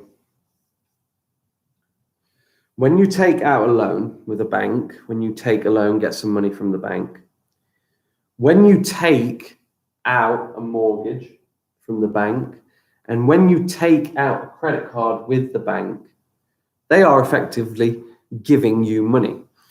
The only problem with that is that you have to pay that money back. And like it was said in the chat, they charge interest. So you have to pay for borrowing that money. For example, if you take out a loan for a car, say you take out £5,000 to pay for a car. That's fine. As long as you're earning enough, you can take out that loan. But you have to pay that money back. And, are you okay, sir? I love the enthusiasm, sir. I'm just a little tired, sir. Doing great. Thank you. I'm finding it hard to stand. Keep going. It's not done.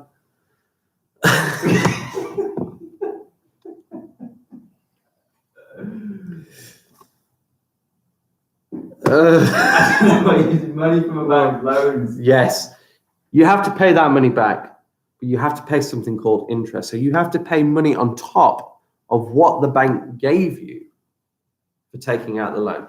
So say you take out £5,000, you might end up paying back £6,000-7,000. You spread it over several months, over several years, but in the end, the bank is getting money for lending you, for borrowing you money. It's not like going and borrowing £5 off of a friend. You say, can you lend me £5? They say, yes. You give them back £5 and then everything's fine. It's like going to your friend and saying, can I borrow £5? You go back to your friend and your friend says, okay, but you have to give me £7 back. That's what interest is. They're borrowing it to you, but they want more back. Same with the mortgage. Same with credit cards, although you can get zero interest credit cards for a while, but eventually they will charge interest if you don't pay them back. Mortgages. Why would we ever take out a mortgage? What are mortgages for? What are mortgages for? Yes, he is falling asleep. I do apologize. I'm a bit wobbly on the feet. You got this. What's that, sorry? You got this, sir. You got this. You got this, sir. You got this. Money, gifts. Borrowing. I mean, you're not helping. Okay, I'll let you carry on. Yes, you take out a mortgage to buy a house. Now, not a lot of people have the amount of money it takes to buy a house. Buying a house costs a lot of money. The average house prices are about £200,000, £250,000. It is a lot of money. People just don't have £200,000, £250,000 lying around. So, what you do when you've got a job and when you are earning a regular salary, you can go and talk to a bank. They will look into the money that you earn and they will work out an amount that they can lend you. They will then pay for your house with the mortgage money, and then you will set an amount of time to pay them back. But again, just like taking out a loan from the bank, you have to pay back more. You have to pay back more, and there'll be a rate of interest that you do pay back. Good morning, Mrs. Whittle. So banks, they can give you money, but it will cost you to take that money. All right, looking at the things that we've got on the board here. Finding treasure and inheritance through investments, loans, mortgage, and a credit card, winning money, crime, birthday, renting or owning, government, selling things, gifts, borrow, job, etc. All the things that we've put on the board. What do you think is the best way to get more money? The most reliable way to get money out of that list? Which ones do most people's money come from? Okay, I'm not going to read the first one. I'm going to wait for a few answers. Where do most people's money come from?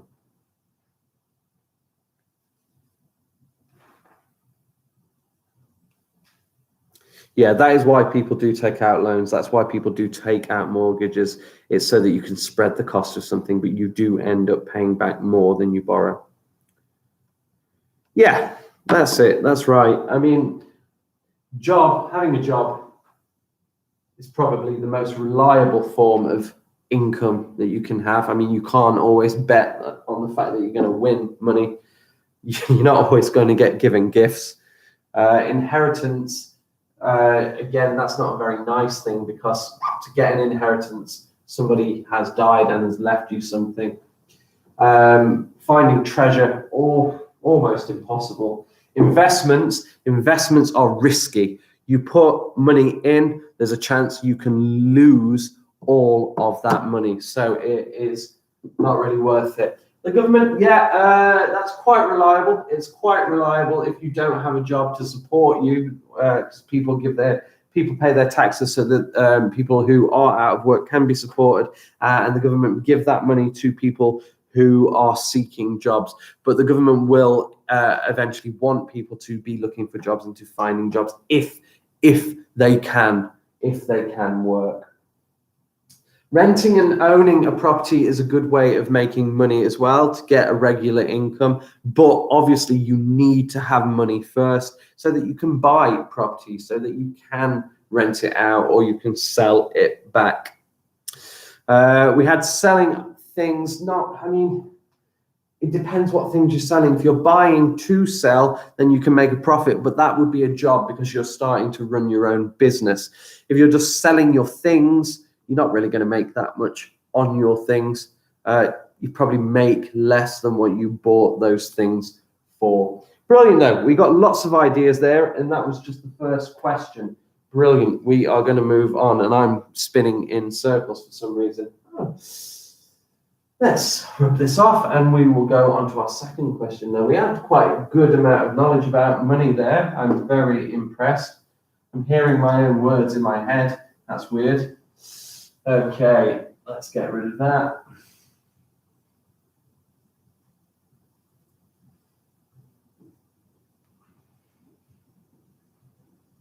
Okie dokie. There we go. Not long to go now. Keep up the amazing work. Both will do. Thank you, Papa. What are we doing now then? Well, money stuff, yeah? What's next? I've only done my first question. What are you doing? What's next? Why is there balloons? Well, I'm getting in preparation. You know, it's just over an hour left. Not just over an hour. There's an hour and 16 minutes. There's not just over. That's over a quarter of an hour extra. What are we doing? We've done what are loans, what are credit cards, and what are mortgages. So we're not going to talk about that. Yes, Mr. Jordan's giggle. Do you want to do your giggle again, sir? No, I don't know what my Well, you just did it. It's kind of a whispery sort of. What can you do with Oh, money? lovely question. What can you do with money? What can you do with money? Pretty much I everything. think there are three. We're going to pop 3 questions in the word. Three. Can people start answering this? Can I start reading what people are saying? Yeah. So what can we do with money? Oh, Renuma has immediately said donate it to some charity. You're There we absolutely go. There's right. one of the three.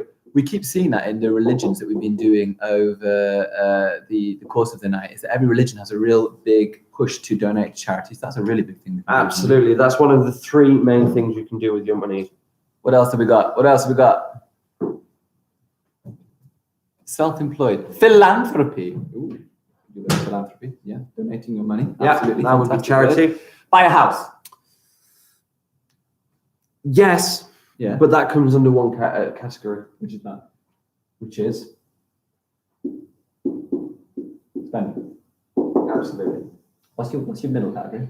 There's one more.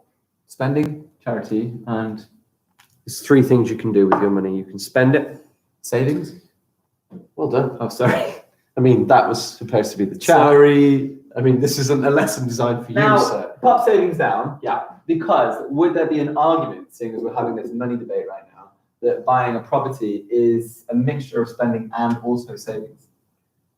No. Why not? Because if you put money into a property, that money isn't vanishing away. It's going into bricks and mortar. You're kind of saving it. In fact, that money could grow. But that is investment. Yes. That is an investment. And if you are doing an investment, you can lose money. So I would see that more as So spending. because there's an element of risk, you're not going to categorize. There is an it. element of risk. I suppose it could go between the two. Could we do Buying that? a house, but right now we are not taking specific examples. We were just talking about the 3 that we have got. Okay. So there are 3 things that you can do with your money. You can spend your money, you can save your money, or you can give your money away to charity. 3 main things that we can do. Right now, we're going to focus on these 2, spending and saving. And in fact, we'll start with saving. We'll come back to spending because that's the one that I really want to focus on. But with saving, what things could we save for? Why would we save money? What's the point in saving money? Why do we put money aside and build a savings account? Why do we do it? What reasons are there for saving?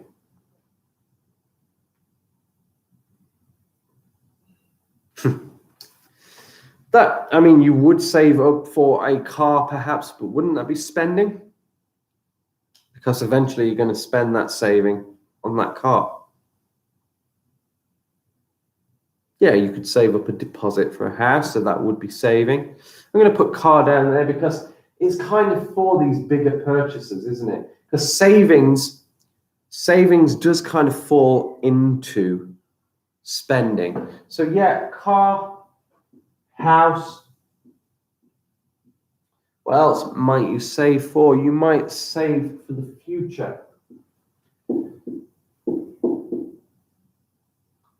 If you plan on supporting a family in the future, if you plan on moving in the future, you might save. So you might save for a car, you might save for a house, you might save for the future. What else might you save for? A Lamborghini, well, that would be the dream, wouldn't it? If you could save up for a Lamborghini, that would be awfully. You gotta have targets and aspirations. Hello, If you want a Lamborghini, sir. you got to work hard for it, but you can get it. It's gonna be gone. Can I get it? I don't know if yes, you can still get it. It's still possible. How? Just gotta really buckle down. In education. I'm not sure that's the route, no. You can save for children, yep, family. So I'm going to write family up there. You can save for a holiday, yeah.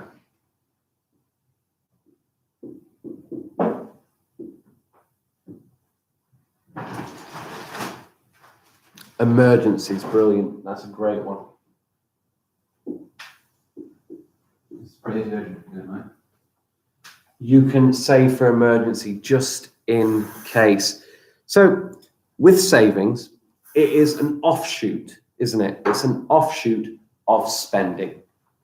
Basically, you are saving for the future so you can make bigger purchases, but it is still spending. So really, those 2 categories are one category.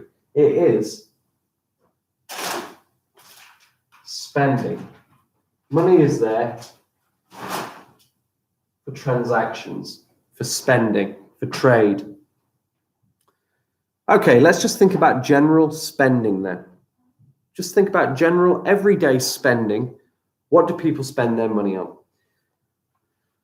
Not just saving anymore. Oh yeah, you can save for your retirement. Again, you'd be spending that later. So it is spending, but it's just long-term planning. Yeah, you can save for your studies. Again, you're going to spend that. Long-term spending. But every day, food and water. Yeah. Paying for your food, paying for your water. Actually reminds me of a story of a girl that I had in year 3. I was teaching the class, and a boy came up to me.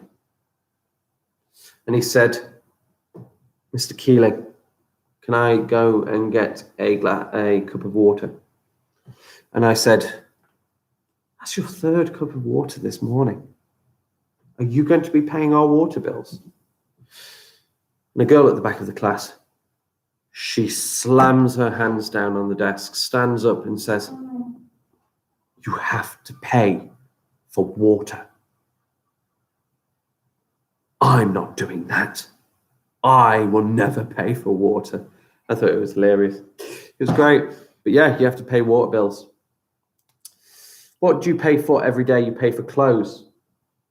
Wonderful. You pay your bills. What else do you pay for? You might pay for movies, DVDs, entertainment. You may pay for movies. What else would you pay for? We've got school, we've got uni, we've got studies. It's up there. Toys, yeah. Toys. Yeah, you pay for electricity. That kind of comes underneath your bills, your phone bill, your gas bill, your electricity bill, your water rates, your council tax, your car tax, all those kind of bills, your internet bill, your TV license. So many bills. Makeup, yeah, you could pay for your makeup and your haircut, yeah. Hair, makeup, you can pay for. What else? TV license, yeah, that would come under bills. Medical. Now, we've got the NHS in this country, which means that we have free healthcare for all. But you are right. If we need medicines, we don't get free prescriptions. We will still need to pay for medicine. Absolutely. But medicine, you may still need to pay for medicine. Fake nails, yeah, you can pay for your fake nails. Oh, yeah. Probably one of your biggest expenditures, isn't it? Yeah, I spend an astronomical amount on See, that's fake another thing. nails. If you spent a little less on fake nails, you might get that Lamborghini. I don't wear the fake nails. No, I know you don't. I just That's the odd thing just about buy it. You them. collect them. I just collect them. Yeah. One of every colour. I've seen that room. Have you seen my mauve one? Yeah, it's an unusual place. It is an unusual place. Candles, yeah, candles, fixing appliances. That would kind of be the kind of future emergency saving, isn't it? But candles, yeah, you buy candles for the house. Soft furnishings, yeah, things around the house. We've had food, we've had clothes, we've got holidays, I think we've got holidays. Yeah, we've got holiday. What else do we spend money on day to day? Milk.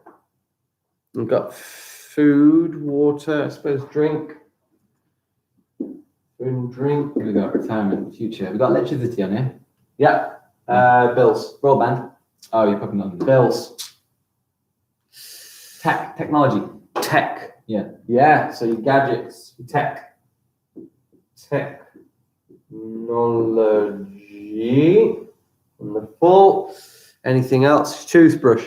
Yeah. Yeah, that would kind of come under toiletries, wouldn't it? Yeah. Ooh, Everything yeah. in the bathroom. But yeah, we'll add just toothbrush. We'll add toothbrush. Yeah, but that would come under kind of the whole toiletry kind of thing. Gifts, yeah, gifts for other people you might buy. You might spend your money on gifts. What else might you spend your money on? Petrol, sofa, so furniture. Wow, there's so much stuff to spend your money on. It's almost as if society's designed for you to spend your money. Weird, isn't it? It is weird. I wonder if anyone could remind me what we were looking last night at Buddhism, and although he's not a Buddhist, we spoke about something that Mahatma Gandhi said about our need. Actually, not remember, are you? Well, Mahatma Gandhi said there's enough in the world for everybody's need, but not for everybody's greed. What that kind of means is that if we only take what we need from the world, then the planet is okay, it can survive. But if you go and look at this list, this is not the stuff we need. This is our greed, and it is our greed that is causing this overconsumption. It is our greed that is causing all this climate change and pollution. I mean, just look at this list. Much of this is so unnecessary, yet we desire it, we want it, and it's embarrassing when you see it written all out, isn't it? I mean, I love it though. Well, No, it's good. Yeah, I'm not going to say no to capitalism. good. Capitalism's Good. great. Yeah, you might have to pay your fines. Childcare, that's a good one. Filling this board up really quick. Childcare. What else do we spend our money on? you said taxes, or is that your bill? We'll build up to your taxes, sir. I want to ask him. We have talked a little bit about taxes. Anything else? Come on. What do you want to spend your money on? Games consoles. Yeah? Yeah, tech. Tech. We've got tech, but I'm going to put gaming. Gaming. Opticians. TV, broadband. Yeah, Sky. Kind of digital TV packages that are separate from your TV license. Opticians. Yeah. So new glasses. Glasses contacts.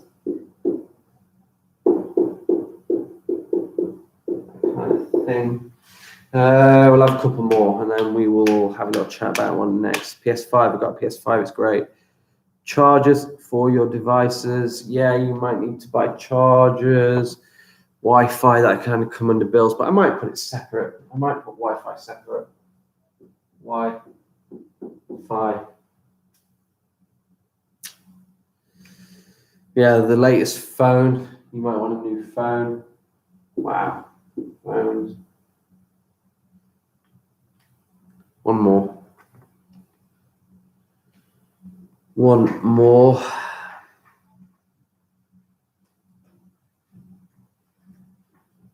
Getting close. Does that mean we can stop? No. What? One more, come on. I mean,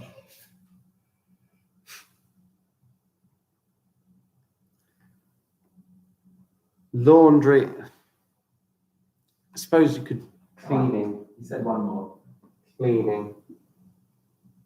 So that kind of like covers all your cleaning costs, your kind of cleaning liquids that go with the laundry to do around the house, your polish, that kind of thing. All right, we'll stop there. We've got a large list on the board. I'm going to get rid of the title there. What can you do with your money? I'm going to get rid of that so it's not in the way. And let's have a look at our list. So here are all the things that we can do with our money. We can buy candles. We can buy drink. We can, that's not that. Let's get rid of that.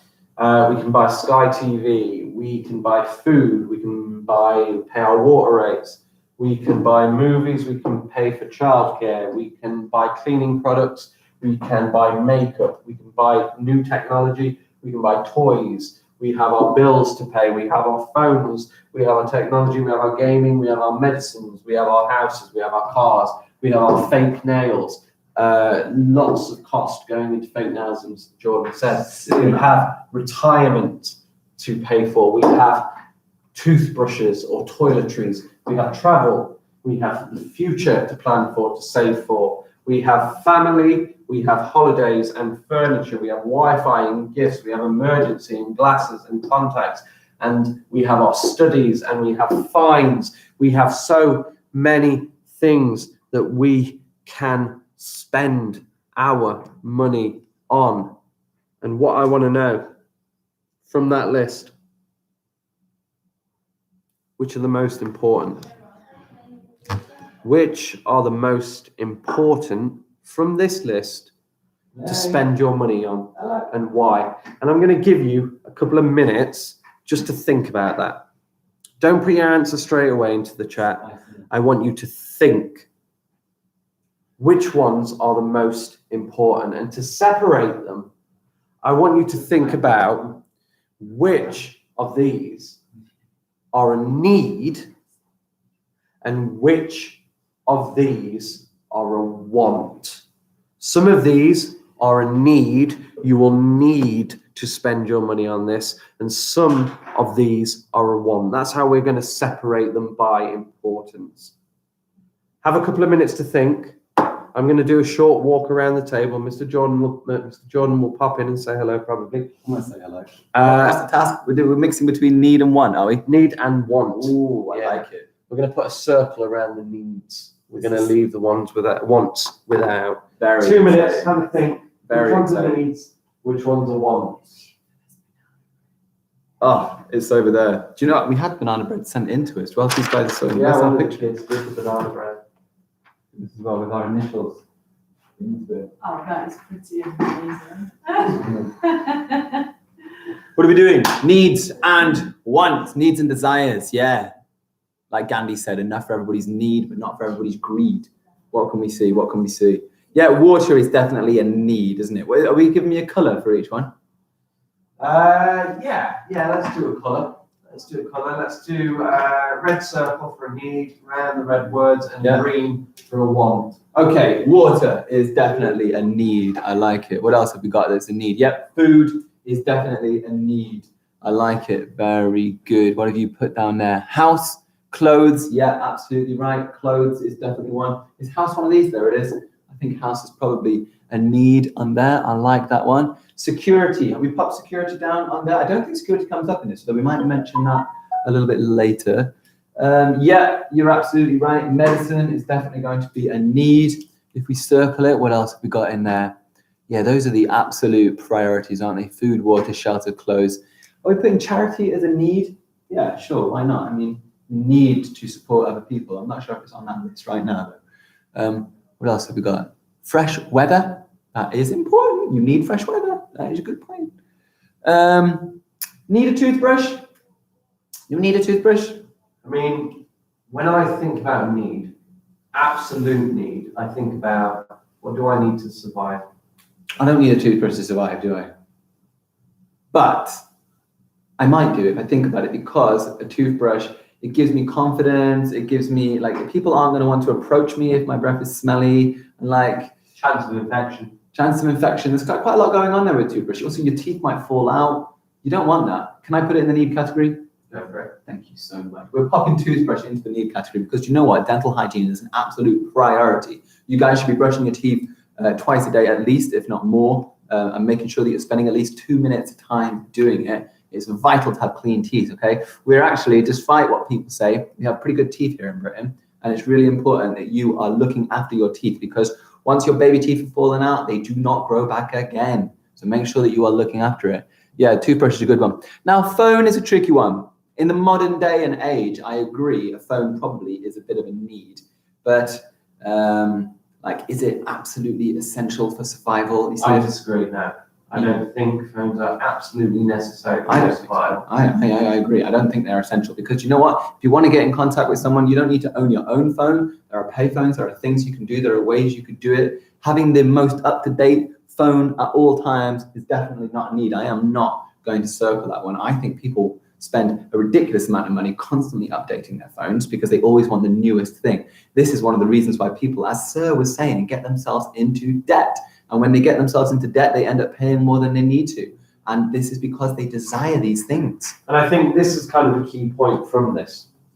It's when the wants outweigh the needs. There are things that we absolutely need, like toothbrushes. We need toothbrushes. Can get an infection, perhaps, if you're not brushing regularly. Clothes. We need clothes to keep warm. Food. We need to stay alive. Water. We need to stay alive. We need to pay our bills. Otherwise, we lose the house. We lose the water. We lose all of these things that we need. We are really, that thing. So for some people, they might need a car. If they have a job that involves transport, if they are a taxi driver, if they deliver food, if they have to travel to work, they might need a car. So there are reasons to need that. You definitely need to think about your future, your retirement. Otherwise, you are going to get there. You're going to be old and it will happen, and you will have no money to fall back on. You will not be able to afford these other needs. Is there anything else up there that is an absolute need? Anything else? What's this? Emergency. What does that mean? Pipes burst. You need. I think. Is that like? Okay. It's emergency money. In case something goes wrong. I think you need emergency money. I think you do. Can we circle that one then? Absolutely. A lot of people in the chat have said family, and it was just my fault for not circling it because I didn't see it. Family. Loads of people said that one, which is fair enough. Family is a need. To support your family, to take care of your family. Absolutely. Study is very important. Study is important for earning more money. I would say that study, I would say that study is a basic right of everyone. And I think that's kind of a difference there between a need, an absolute need, and a right. You have a right to study, and therefore you should have a right to higher education. And that's where the debate over should we be paying for higher education comes in, because in the past we didn't have to pay, and certainly as far back as I remember when I went to uni, we didn't have to pay as much as we pay now. Now, for a year in higher education, for a year at university, you have to pay £9,000, upwards £9,000 to study for 1 year at university. When I went to university, it was £3,000 per year to study. Before that, it was free.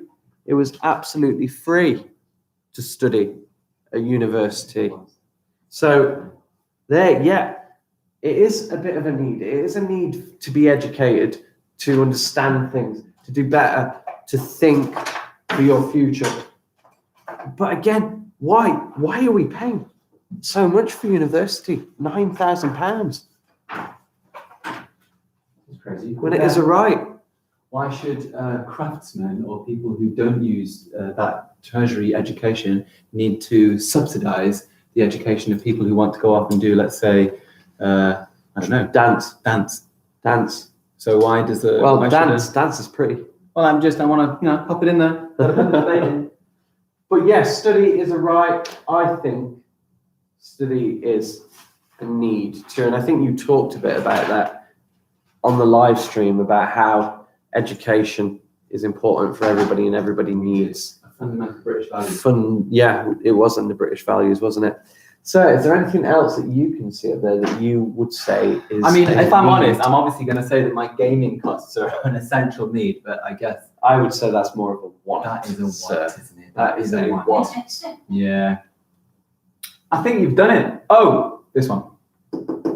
Yeah, absolutely. Childcare. Important. And that's the thing. It's fine. It is absolutely fine to want things. I want things. Mr. Jordan wants things.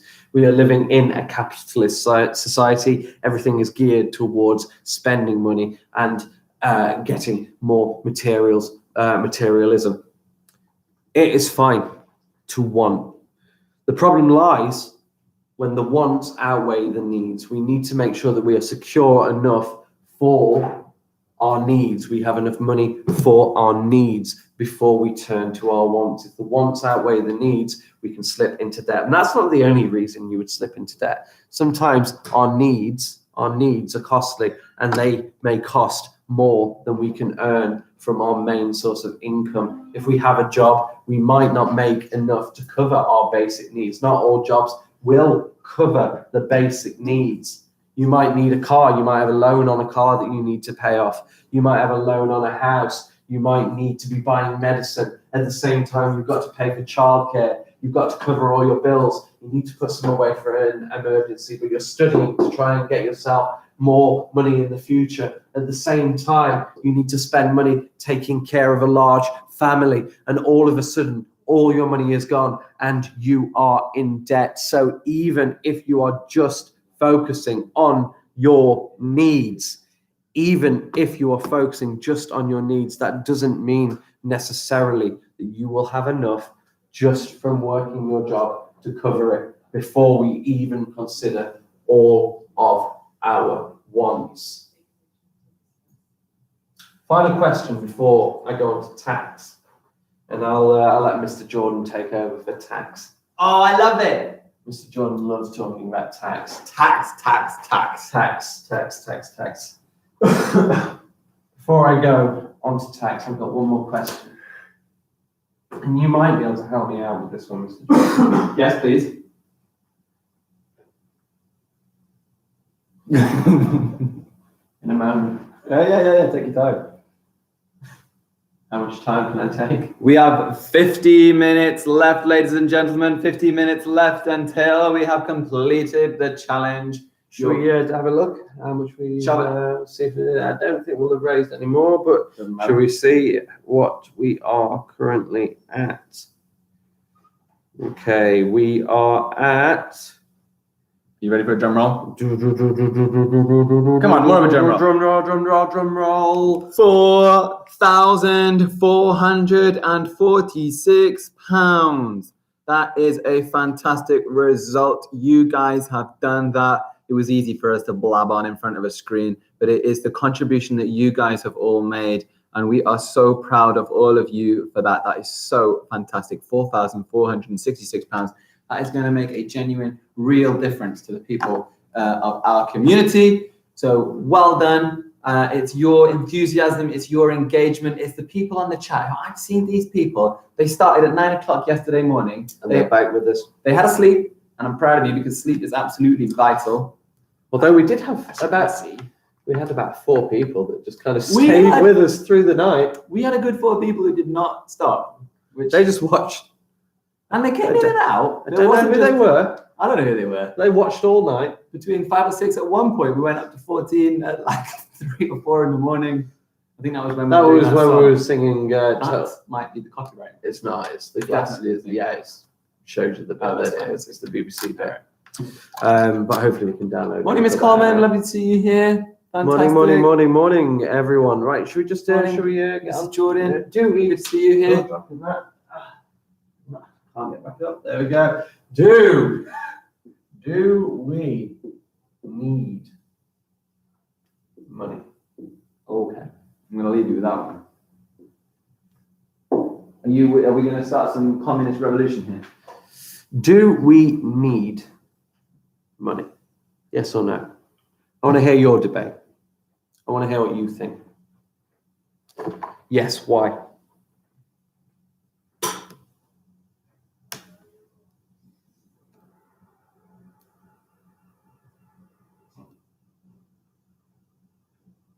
Hello, son. Somebody saying hello, son. It's not your mother, is it? Yes, we need money to survive. Well, yeah, we need money to survive because we live in a society where there is money. Absolutely, Miss Coleman. It depends on the society. There are people in the world in different types of society that exist without money. There are countries that don't measure their success by money, which we do as well, aren't they? Is it Bhutan? Nepal, one of those two? They measure their success annually by their happiness index. Absolutely. So not necessarily, I mean, we are a capitalist society, so we do place a lot of emphasis on how much money we earn. But there are societies out there that are completely cashless, and I'm not talking about taking a card and touching it on a screen. There are societies that exist in the world where there is no, where there's no need. There is no need for money because in these societies they work together. They hunt together. They get the food together.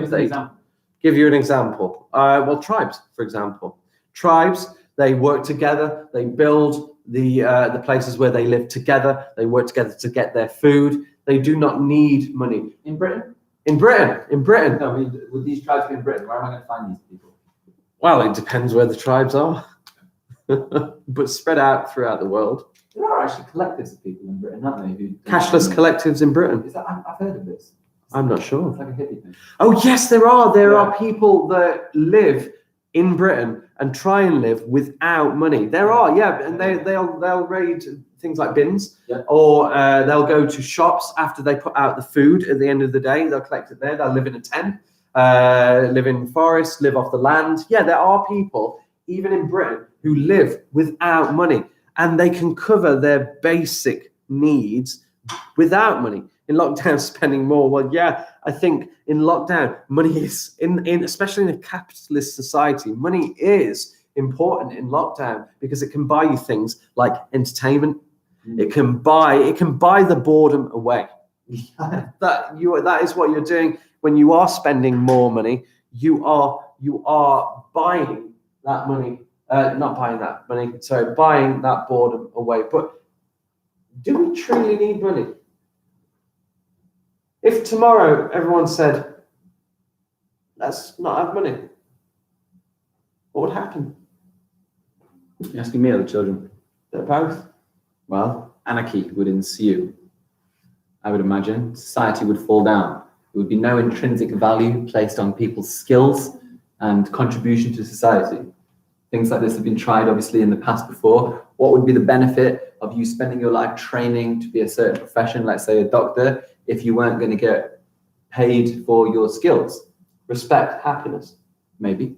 calling, serving others. Unfortunately, humans don't all work for that. Only certain people are willing to work for that good. But wouldn't you prefer a doctor that has worked for that because of those reasons? But the rest of the world would be crashed. What would be the purpose of inventing new technology if there'd be no money to pay for it? But let's go back to your doctor analogy. Let's think for a second. A doctor comes to you, two doctors, both as skilled as one another. One of them tells you, I am in this job because I want lots of money. The other one tells you, I care about my patients. I want to heal. Right. Which doctor would you want? Well, I mean, I like the idea of the one who wants to heal, but they're still taking the money, aren't they? Oh, yeah, they're taking the money. Okay, They're having the money. They are having the money. They're taking that money. They are taking Dr. that Cash. Yeah, Dr. Cash. There you go. Dr. Cash. There you go. Go on, talk about taxes for a bit. All right, you need a break. All right, my question for you, who are here. Gosh, 43 people. It's really going up, hasn't it? Wowzers. I got a question for you guys, and I want you to decide what are the three most important, well, make it 5 if you want, but 3 at least, or 5. What are the 3 most important things in life? Okay, think generally. And we're not talking about things that money can buy. I don't want to hear like Xbox and things like that. I'm talking generally. What are the most important things in life then? Let's have a look.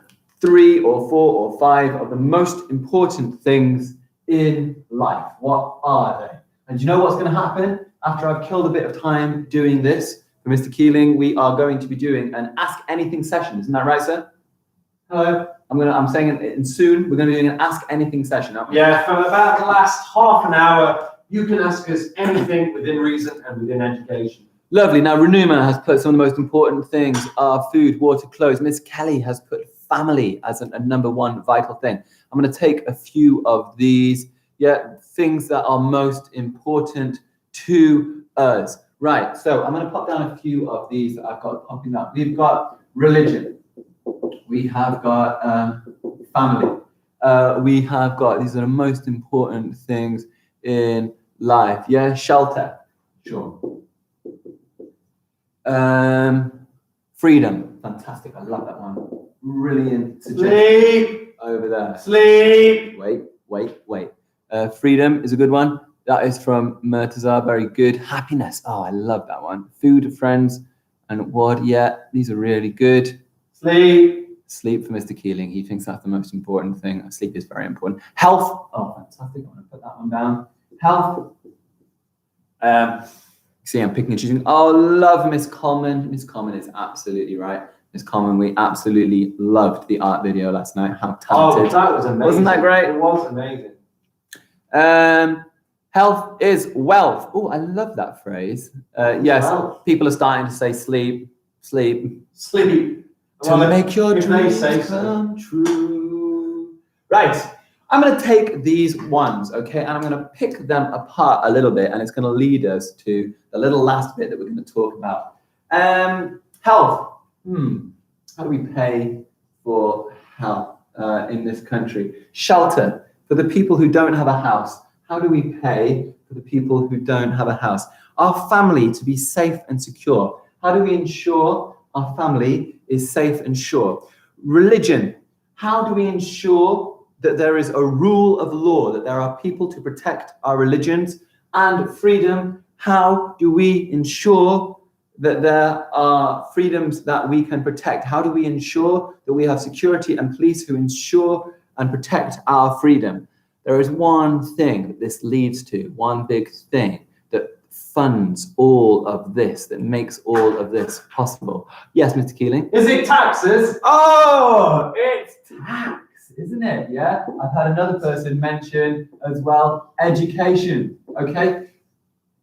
The things that we find most vital, that are most important in life, are things that generally are paid for by our tax. Oh, you love tax. I think it's such an important thing to pay and to be proud of paying, because you guys, you'll be paying it when you buy items, when you go and buy a game. Part of the cost of that game goes to tax. When you're older and you earn money, you can feel proud that part of the money that you are earning is going to ensure the most important things in your life. The most important things in your life being the security of your family, paid for by having safe streets that police ensure. The shelter that you may need one day if you are destitute, which is paid for by council money, which comes from tax. The health that you need to ensure that you have a healthy life. The NHS, which is paid for by tax. Your freedom of religion is ensured by law and order that we secure in this country. Well, which is just generally freedom and freedom to religion. Same thing. The rule of law, as Mr. Keeling was talking about last night when we spoke about British values, you were saying the rule of law was of vital importance. How is that ensured? Well, it's by the money spent on tax and your education. It's all spent on tax. So people are, environment is also vital. You're absolutely right. But don't people get quite upset They when do. tax is used in the wrong places, Well, or they do. how they view is used in Yeah. the wrong places? I'm not going to hear and justify any particular government or any particular government spending, because, all governments mess things up and all governments make mistakes. But it was just our last point on money. Mr. Keeling was talking about different types of spending. Well, you are going to end up having to spend money on tax. You are going to give a little bit, a percentage of everything you earn in your life to it. But you know what? You should feel proud, because that is going to go to securing the things that are most important in your life. Okay, let's have a little look. You're going to go and do your math. That's absolutely fine. Chaotic. That's wonderful. Yep, added VAT. You're absolutely right. You see that on all those things. The government, of course, is funded by tax. Your roads, the street lights, the parks, everything around you is funded by the tax that you pay. Okay. It is time, Mr. Keeling, for the moment that people have been waiting for. What's that? Not the end of this, right? No, but it is that time where you get to decide what we talk about and you get to ask the questions. Last night when we had this last one, we were doing space, and the sort of questions we were getting, this was a genuine question that we received, which was, do all black holes contain a singularity? That was a genuine question that we had to go and study and find an answer. We found the answer and we didn't understand it. Did not know. Did not have a clue what it meant. No idea what that means. No. But we answered it. Yeah.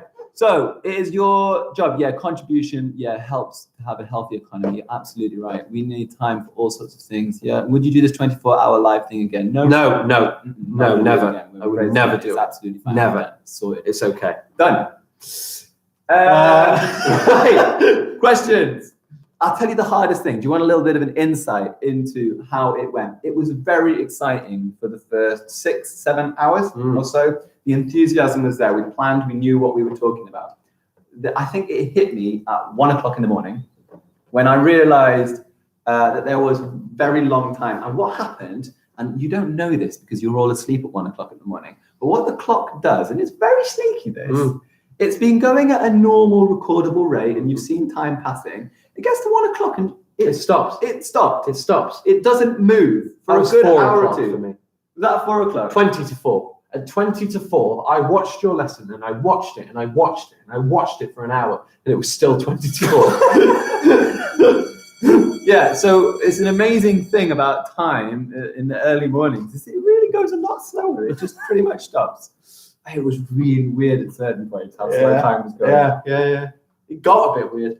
Yeah. There was a bit which, if we can get part 2 of the Teach-A-Thon at the minute is not on YouTube, and the reason for it is because there is copyright material in there. We put a video on, and because of that video in YouTube, they've blocked the video. So Glaciers. We were learning about glaciers. Yeah, it was a BBC video about glaciers. I paid the license fee. Yeah, and because of that video, it's been blocked. So I'm going to download that video, hopefully cut that bit out and re-upload it so that you can see it. But there was a bit, fantastic bit. We were doing spooky stories, Absolutely great. We were doing spooky stories.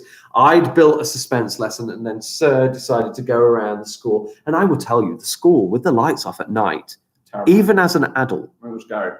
I didn't like going to the men's room. Are you going to be talking about the thing that happened there? I'm going to talk about two things. Can you talk about the thing that happened to me as well? Yeah, that's what I was going to Oh talk my about. gosh. So the first thing that happened. Hello. We're waving at people. Hello. The first thing that happened. You're welcome in if you want. Yeah, you can come on in. Hello.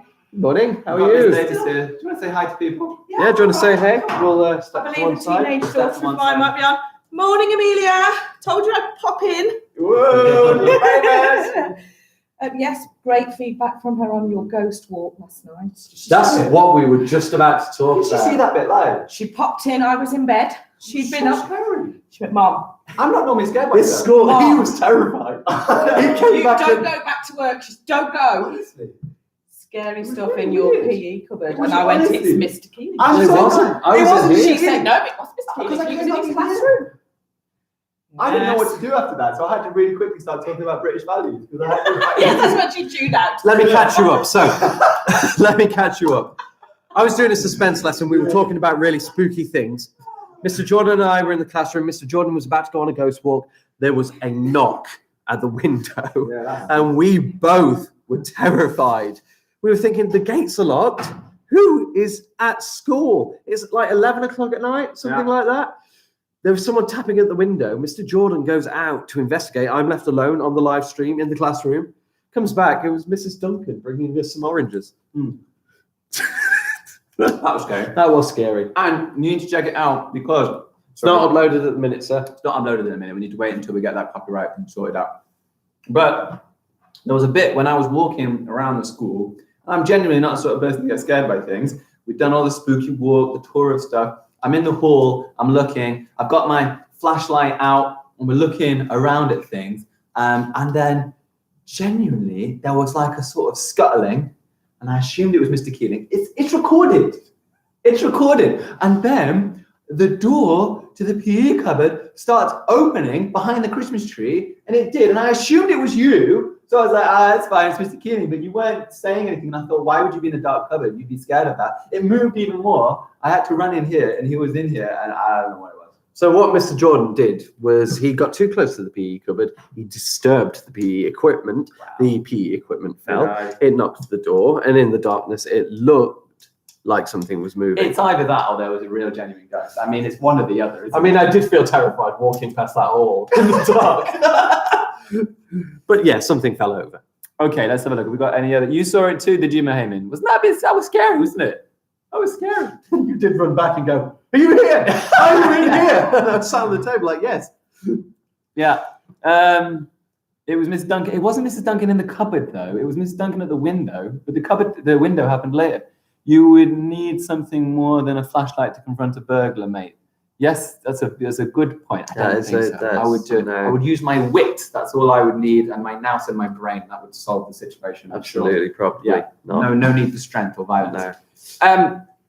Yes, thank you very much for the feeling for me. Hope the PE equipment is tidy from Mr. Davis, Mr. Davis. Yeah, after Mr. Jordan knocked it all down and ran away from it, he just left it there. He left it there. Pile of golf clubs everywhere. Yeah. Okay, should we do Ask Me Anything then? Yes, it's happening. Here we go. Make sure they are educationally based, children. Yeah. Questions. Ask us anything educational, of course, absolutely. Anas 51. That's Not a question. But it is It is a number. It's a good number It's a good as one. well. When I was at school, they told us Anglesey was built over a graveyard. Indian burial ground. That's what I heard. Right. Yeah. So people. I heard Button Factory. You heard Burton Factory. Yeah. I heard Native American burial ground. Yeah, you heard wrong. Is that? Are you sure? Yeah. Okay. Are you tied? No. He was at what you were at one point, weren't you? But you wasn't on screen for that. So people need teachers. You're absolutely right. Teachers are absolutely vital. And how on earth are teachers paid for? Yes, that's right. It's tax. Sing off. We did it. We did done it. the sing off. We did it in the early hours. That's already happened. Bonnie Tyler, we went for Total Eclipse of the Heart. Yes, I found out a new song. My mum said the same thing. Total Yes. Eclipse of the Heart. Absolutely. What's your go-to karaoke song? Is a question. I think that's mildly educationally based for you, sir. Anything REM. I like that Journey. Just that time, girl. Don't stop believing. Don't stop believing. That's everywhere. Yeah, well, I don't know. I don't sing karaoke much. You eating? Yeah, we've eaten. How Night old shift. are you? That's not really education based. I'm the same age as you. I'm exactly the same. Way age. older. What else have we got? When's your birthday? Like June. It's like 1 month after me. Sorry, it's a personal question. It's like 1 month after me. You're 1 month That's a younger. personal You are question. 1 month younger. Personal question. Do you guys enjoy teaching? Yeah, absolutely. With the amount of stress of teachers in the UK are experiencing, many of them moving countries like Spain to teach. Teaching in the UK is absolutely fantastic. Being here, being a teacher is the most wonderful thing. Being able to help people here in Britain. We have an absolutely fantastic balance here at Anglesey. It's probably, obviously, what are those types of schools which have all the pressure? There's a name for them. Academies. Yeah, academies. Yeah, maybe an academy. We work in a community school. It's fantastic. We've got a lovely headmaster. We've got a wonderful SLT. And we are absolutely not sick and tired of working as teachers. We love it. It's We fantastic. love our job. We do love our job. What made you become a teacher? You don't want to know what made me become a teacher. When you went, Why, when you go home, will you sleep for the whole day? day? No, I think that would be a very bad Yeah, idea. not a good idea. I'm going to go home. I'm going to nap. I'm going to have about 3 hours sleep, and then I'm going to get up. I'm still going to be tired. I'm going to power through the day, and then I'm going to go to bed at a regular time so I don't mess up my sleep pattern too much. Yes, I agree. I totally agree. It's like going abroad. You need to keep with the clocks, don't you? Yeah. You're both amazing teachers. That's very nice of you. Tell us about your 24-hour life. How often did you feel sleepy? There were moments, I think it was like between the hours of 3 and 6 were the hardest for staying awake. There were times when Mr. Keeling was doing what I would say was thrilling edge of your seat stuff, maths, mental maths questions, which he did for everyone from year 1? Year 2, maybe. Year 2 through to year 7. Yeah. I found it a little bit tricky to stay awake. I was just It's good it was broken up with some lively reading. I had to come in and do some reading in between it just to stay alive. What other questions? Doing hard work? Yeah, well, it's not hard work if you enjoy it. Don't worry. That's why we did it, you know? Yes. We love it. So What's we did it on for 24 your hours. bucket list, sir? What's on your bucket list? I want to go to Japan. Well, that'd be a good one. I really want to go and see the Fuji TV Tower because it was in Digimon. Digital Monsters. Yeah, Digimon and I really liked Titans. that cartoon Yeah. when I was a kid. So I want to go around Japan and see I some of the don't sites know from too. Digimon. Yeah. Plus, you know, all the kind of cartoony stuff over there. It's quite fascinating, isn't it? Yeah, I agree. That I mean, would I be- don't watch anime, I don't watch anime, but but it looks nice, it's doesn't it? yeah, it's interesting. For the live, were you excited about it? Yeah. Yeah, but then we did it, and now we know what it's like. Yeah. Apparently, that's very good. Thank you so much. Fantastic achievement, guys. Yeah, Anglesey is a special place, and it's a wonderful place to work for, and it's such a fantastic community, and it is great to be able to do stuff to help the community. What's your favorite Broadway musical? I love that question. That's a good question for you, sir, isn't it? Do you know what? This might sound a bit weird, but it's Starlight Express. I love Starlight Express. It's a musical about trains, where all the performers are on roller skates. It's like Andrew Lloyd Webber. Is it like Thomas the Tank Engine? Well, yeah, it's about Sounds trains, like it. but they sing. Yeah, with faces. Yeah, Right. It's basically Thomas Trains. the Tank Engine. Right. yeah, but it's a musical. Is there a fact? It's by no. Right. Well, yeah, And Ringo does the narration to it. no, but yeah, no. No, Starlight Express. It's an Andrew Lloyd Webber, the same person who did Cats and Phantom of the Opera, but it's one of his kind of lesser known ones. But it's not lesser known. Everyone knows Starlight Express, but it's all about trains. It's great. I don't think I've ever seen a musical that I've really thought, oh, that's great. Cats is weird. Mm. I went to watch Cats. I went to watch Cats with my brother, and So we you have a came. blue nose. I just want to interrupt the breaking news. Blue nose. It could be me, actually. I don't know. It's just saying sir. Maybe it's just around my bone there, or it's a little bent. I don't know. Anyway, come on. Tell us about your story. Oh yeah, we went to see Cats, me and my Yeah. brother, and we came out of the first half, and I turned to my brother and I went, "I have no idea what's going on." And he just turned to me and he went, Oh, thank goodness. I have no idea what's going on either. My mum took me to Les Mis, and for the first half of it, I thought it was in French. So I just didn't. Les Mis is amazing. Yeah, well, Les Mis is amazing. Les Mis is amazing. okay. It's amazing. Yep. It's amazing. Sure. Right, what else have Les we got? Mis is amazing. I get it, yeah. What else have we got? More questions. Because we moved the laptop over at 5:48. We moved it over there. I didn't realize Sir had a touch screen laptop. I caught the back arrow and the live stream went kaput. So we had to start this new live stream from that time. Big round of applause. Thank you so much. Thank That's you. very kind. Birmingham fan. Yeah, it's a wonderful city. Why is it? Oh, you've already asked that one. Should we have maybe some education questions? Finish on a bit of education. There's a lot of questions about us. That's true. There is a bit of there's questions about us, which is flattering.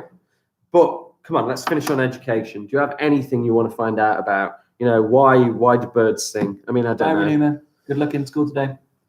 But Yeah, actual big questions. Let's hear it. questions. Big questions. What do they got? You're welcome. We're You're glad you welcome. enjoyed it on your night shift. Any question about education that you have? No, unfortunately, not every child can come to school at the moment. There are quite a lot of restrictions on who is able into school. That's why we're doing our best to make sure there's enough learning available for children at home. It's not an ideal situation, and we don't want it to be like this. Can I request Year 6 have live lessons?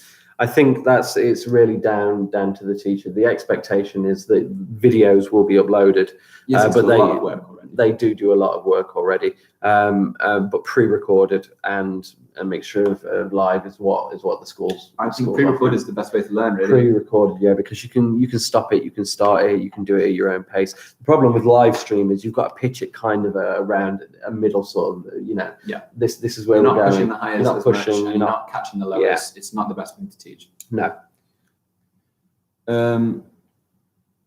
Yes, Yeah. yes. Yeah, it's better to have the kids in school. There's no doubt about that. Yeah. Obviously, with everything that's going on, it's safer at the moment not to. Why are there infinite stars? Great question. Well, Mr. Keeling did the maths last night to tell you how many stars Can you remember to do that maths? Do you think you can do it again? Yeah. Right. Mr. Keeling is going to show you the maths to explain the number of stars. Now, we think there might be infinite stars. However, we have a known kind of measurable amount that we've got to in what we call our known universe. And Sarah is going to show you what this is. Can you explain the figure that you're giving us, please? This figure here is 125 billion. 125 billion. And what that refers to is how many galaxies we have observed with the Hubble telescope. This is the observable universe. This is what we can see. So far. This is what we've seen. This isn't the total. This is just what we can see from our planet. In each of these galaxies, there is at least a billion stars, and that's low, yeah? It's billions, but we're going to just go with the low figure of billion. So I'm going to times that number by a billion. There's timesing it by 1,000, timesing it by 1,000,000, timesing it by 1,000,000,000. This is how many stars we can see, we know are there in our universe. So, although obviously at this point we're not giving an infinite number, as you can see, it is ridiculously, insanely massive. Space is a size that's hard almost to comprehend by the human brain how large and massive it is. Yeah, I don't know if we answered any question there, but I was interested by the maths. Yeah, That is fascinating. absolutely. That is a lot of That stuff. is a long number. And to think Could you about- imagine that on a check? That would be one very funny check. That would be a very, very funny one. Big Big cardboard one. Big cardboard. Wobbly. If a proportion of these probably have planets, imagining we have to get rid of quite a few zeros, and then what are the odds of quite a lot of those planets having kind of water and oxygen and systems just like us? Numbers like this. I can do the maths. Can you do the maths? I can do the maths. What's that? Probability.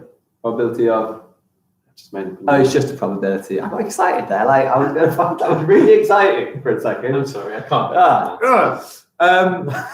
I'm not a physicist. It's likely there's life out there. Look at that number. Right. Anyway, what do we got? Yeah, when COVID-19 stops, you will definitely be coming straight back into school. Absolutely, straight away. When did education become compulsory in Great Britain? What a fantastic question. Can you find another question whilst I find the answer to that question? Absolutely. Because I'm Send in your interested. questions. Any more questions that you have?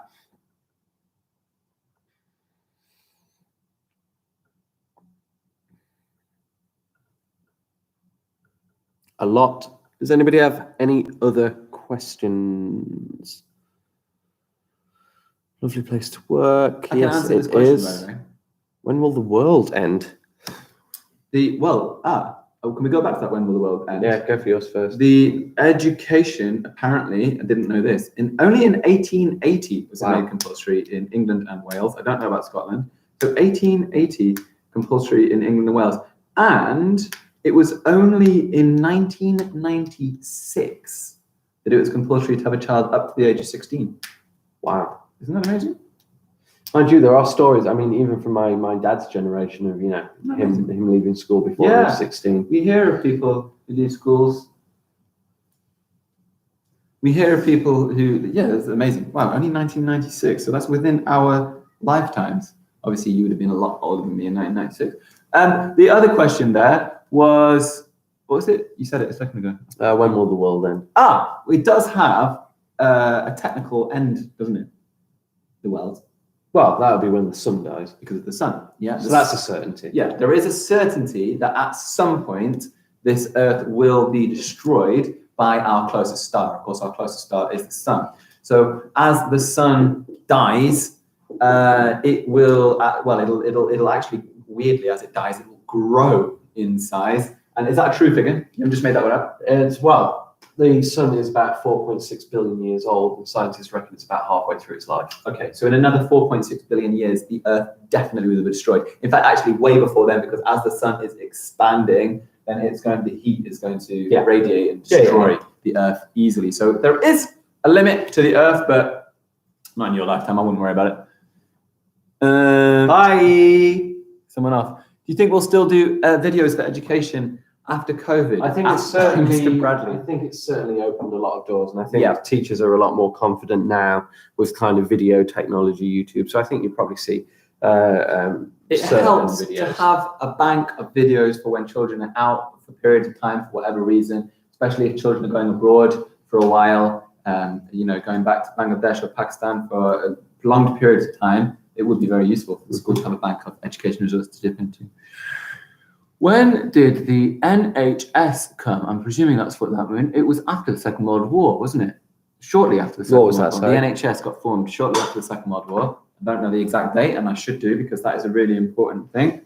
When was the NHS formed? 5th of July, 1948. 5th of July, 1948.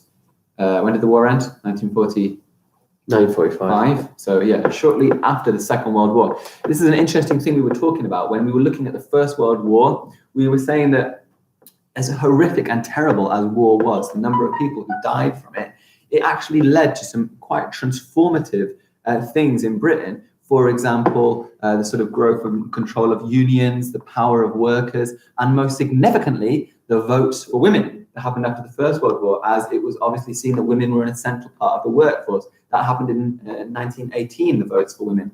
Women didn't have the right to vote before 1918. And then the Second World War also, because of the horrors of it and how horrific it was, it spurred us as a country to do something better. And that amazing gift that came from the horrors of the Second World War was the NHS, which is one of our finest achievements as a country. Miss Lee says, do you think you'll both always be teachers, or is there something you'd like to move on to? What are you thinking? I was thinking of being a full-time dad at some point. I'll let you handle a few questions. I'm going to go sit for a minute. You need to go and sit. Yes. Once my wife earns enough, full-time dad, I'm sorted with that one. It's not only 16. It's only 16 minutes left. No, less than 16. Less than 16 minutes. 14 minutes. My goodness.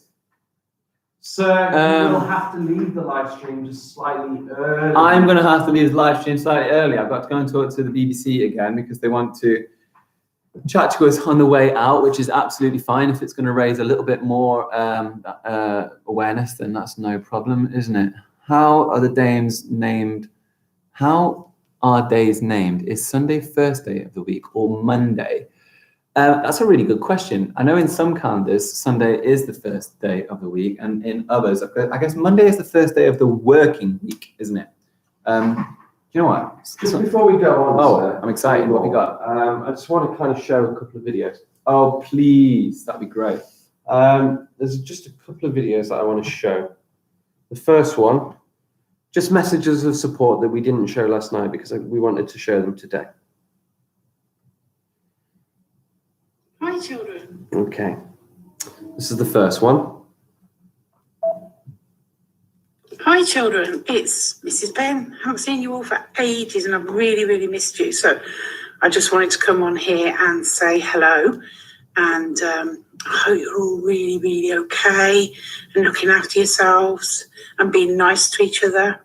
I think this is really exciting. I think Mr. Keeling and Mr. Jordan are amazing. I can't believe they're going to be doing this. I can't believe they're going to stay awake for 24 hours teaching. My goodness. So really wishing them lots and lots of luck. I hope I'll be able to pop in and see you sometime. So stay safe. And if you've got any artwork that you want me to see, just send it to your year group. And I'd love to see it because I've seen some amazing stuff from children that your year managers have passed on to me, and it really cheers me up to see it. So take care. Okay. And I just have one more video to show you. Some of the older children will recognize this person. Hello everyone. What a strange year we've all had. I just wanted to say how proud I am of all of you. I've been watching some of your lessons online and I am so impressed with how you've engaged with your teachers. Learning at home isn't easy and I think you've all done brilliantly. Well done, everyone. Thinking of you all. Best wishes from me. Isn't that nice? Both from Mrs. Penn and from Mrs. Hughes. Although they're not currently with us, it's nice that they are thinking of the school. And Mrs. Hughes has been very involved in this live stream. She's really helped. And it did get mentioned, we were on the news yesterday, BBC One. We'll post the link up at some point, I think. But it is an important thing to mention because you know what? Shortly after that news was released, I think we increased by about £1,000. Yeah. Genuinely? Yeah. Yeah. And Mrs. Hughes was the one that And that was random people, by the way, around Birmingham. That's not actually people here in Lazars. That's not people we know. They saw your story.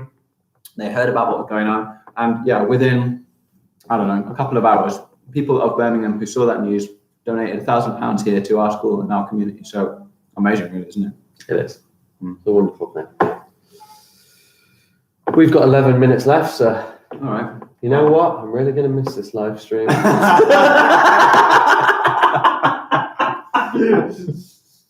No. Yeah. I'm not. Yeah, I'm going to sleep.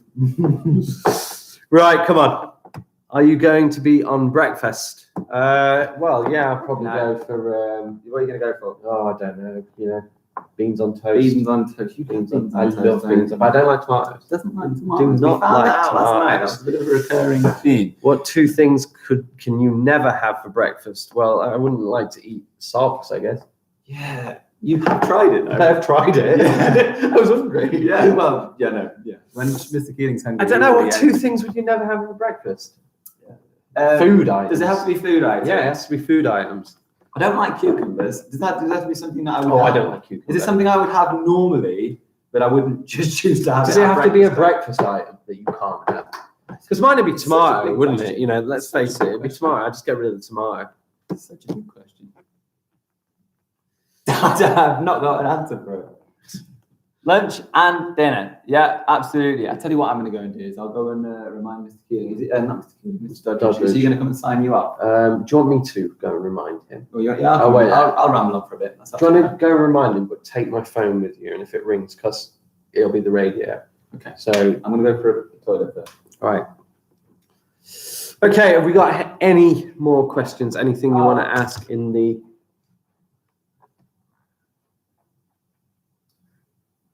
He knows. Oh, right. That was all it was. Is there anything... Sardines. Yeah, that's a really good game, Sardines, where you hide in a house, and then if you come across the person that's hiding, because everyone's searching, it's not one person, you get in the hiding place with the other person, and you all get crammed in at the end.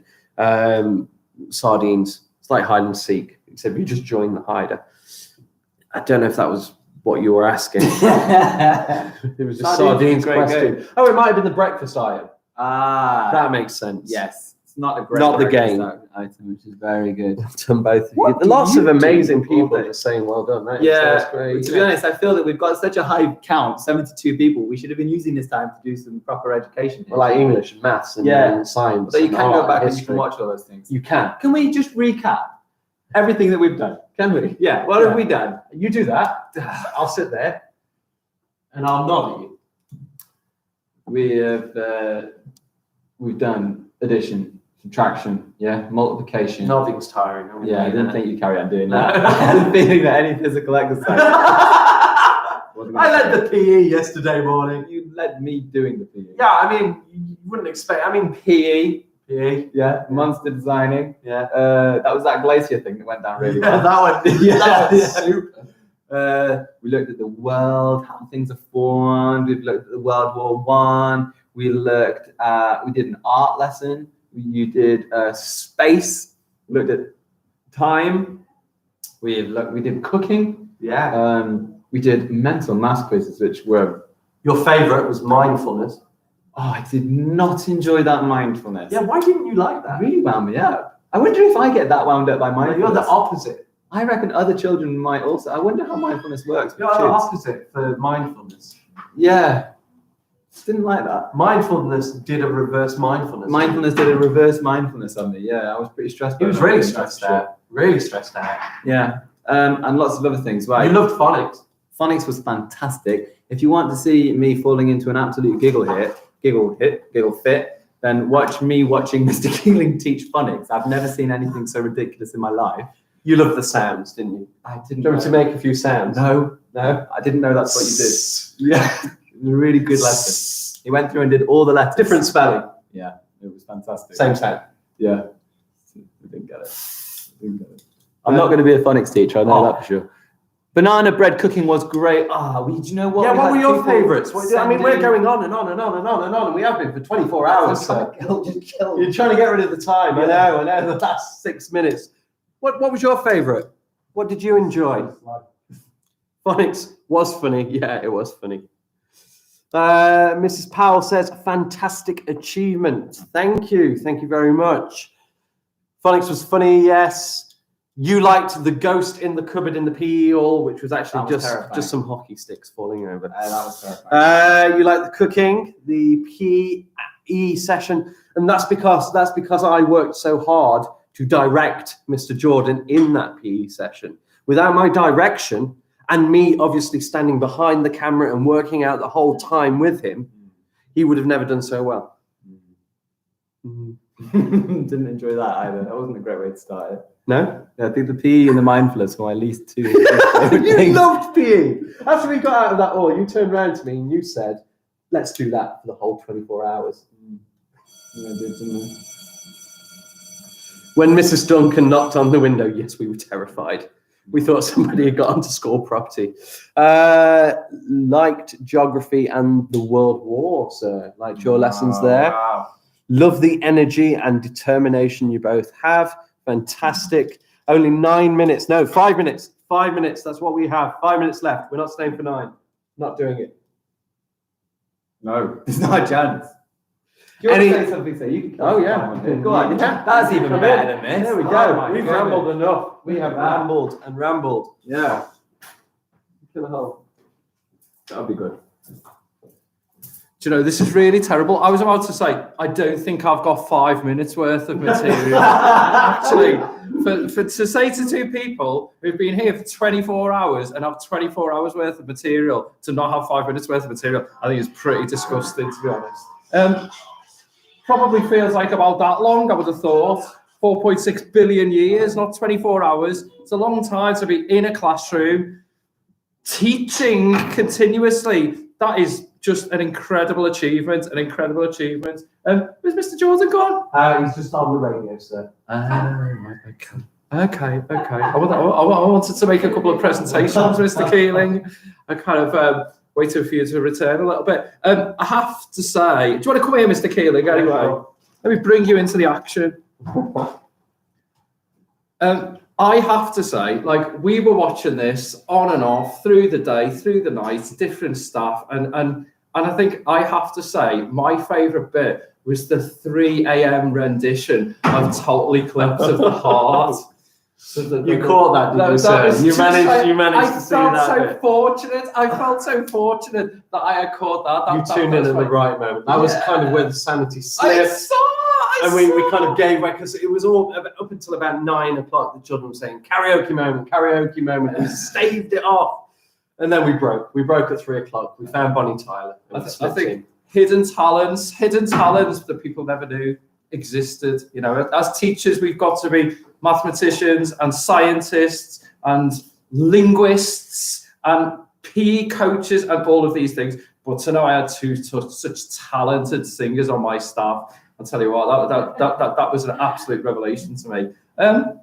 Right, okay. Is Mr. Jordan going to come back? Yeah, he shouldn't be too long. Okay, we'll do. The interview is usually about 5 minutes. That's fine. Well, I will do this for you, Mr. Keeling, actually, because we've got something for Mr. Jordan as well, but this is specifically for you. So this morning, when we were watching, if you were all watching intently, I saw Mr. Keeling talk about his false nails obsession, and because of his false nails, I know, it's fine, Mr. Keeling, to admit these things, and because of his false nails obsession, he couldn't buy a Lamborghini, which is what he wanted to buy. You know, you've got to take your choices in life, haven't you? Life only gives you so much money. False nails, Lamborghini. And I was thinking about this on the way into school, and I thought, you know what? Very, very, very quickly, we can get the teachers to do our own little bit of fundraising, phoned around all the teachers, and we have bought Mr. Keeling and Mr. Jordan a brand new sports car. A brand new sports car? How amazing is that? Would you like to see it? Would you like to see it? Drum roll. Oh my goodness. How amazing is that? How amazing is that? There you go, Mr. Keeling. The Lamborghini that you is always wonderful. dreamed of. Fantastic. And it's about the right size. I could probably just get in there. I think no doubt. I think you'd be driving out of the playground in this. Certainly. If not, I can skate. Will you be driving home, sir? Yes, I will. Yes. I will. Maybe a quick nap first, but yeah. Fantastic. I think, but, you know, to wrap it up a little bit, what an incredible achievement by these two teachers. I'm just so proud.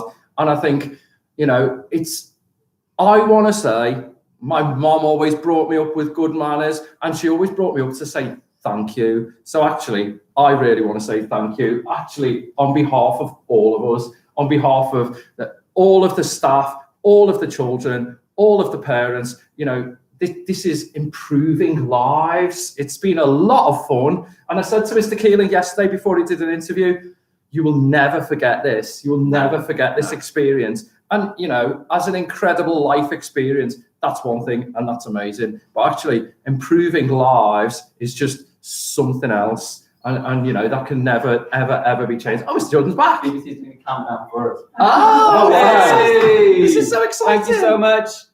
We're all here.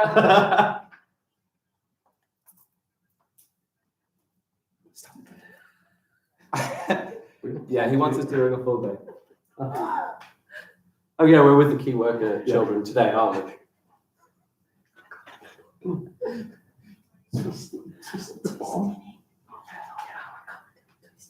Thanks, guys. Right, that's done. All right, there we go. It is actually 1 minute past 9. So we have stayed on 24 hours and 1 minute. So we got a Lamborghini.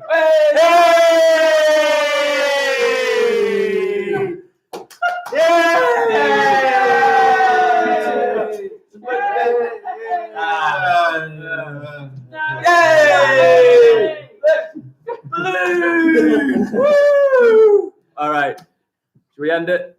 Let's just quickly say, grab the confetti. Not on the screen though, but anyway. Children, just before we end, last thank you goes out to you. It goes out to the community that supported us. It goes out to all the teachers that supported us. Like Mr. Jordan has been saying all night, all we did was stand here and talk for 24 hours. I do that anyway. Yeah, even on his own. On my own, to a mirror. So you are the real heroes. You have donated. You have helped us with all your comments. You've supported us all the way through. And I just want to say a big, big thank you for everything. And I want to say A big, big goodbye. Bye!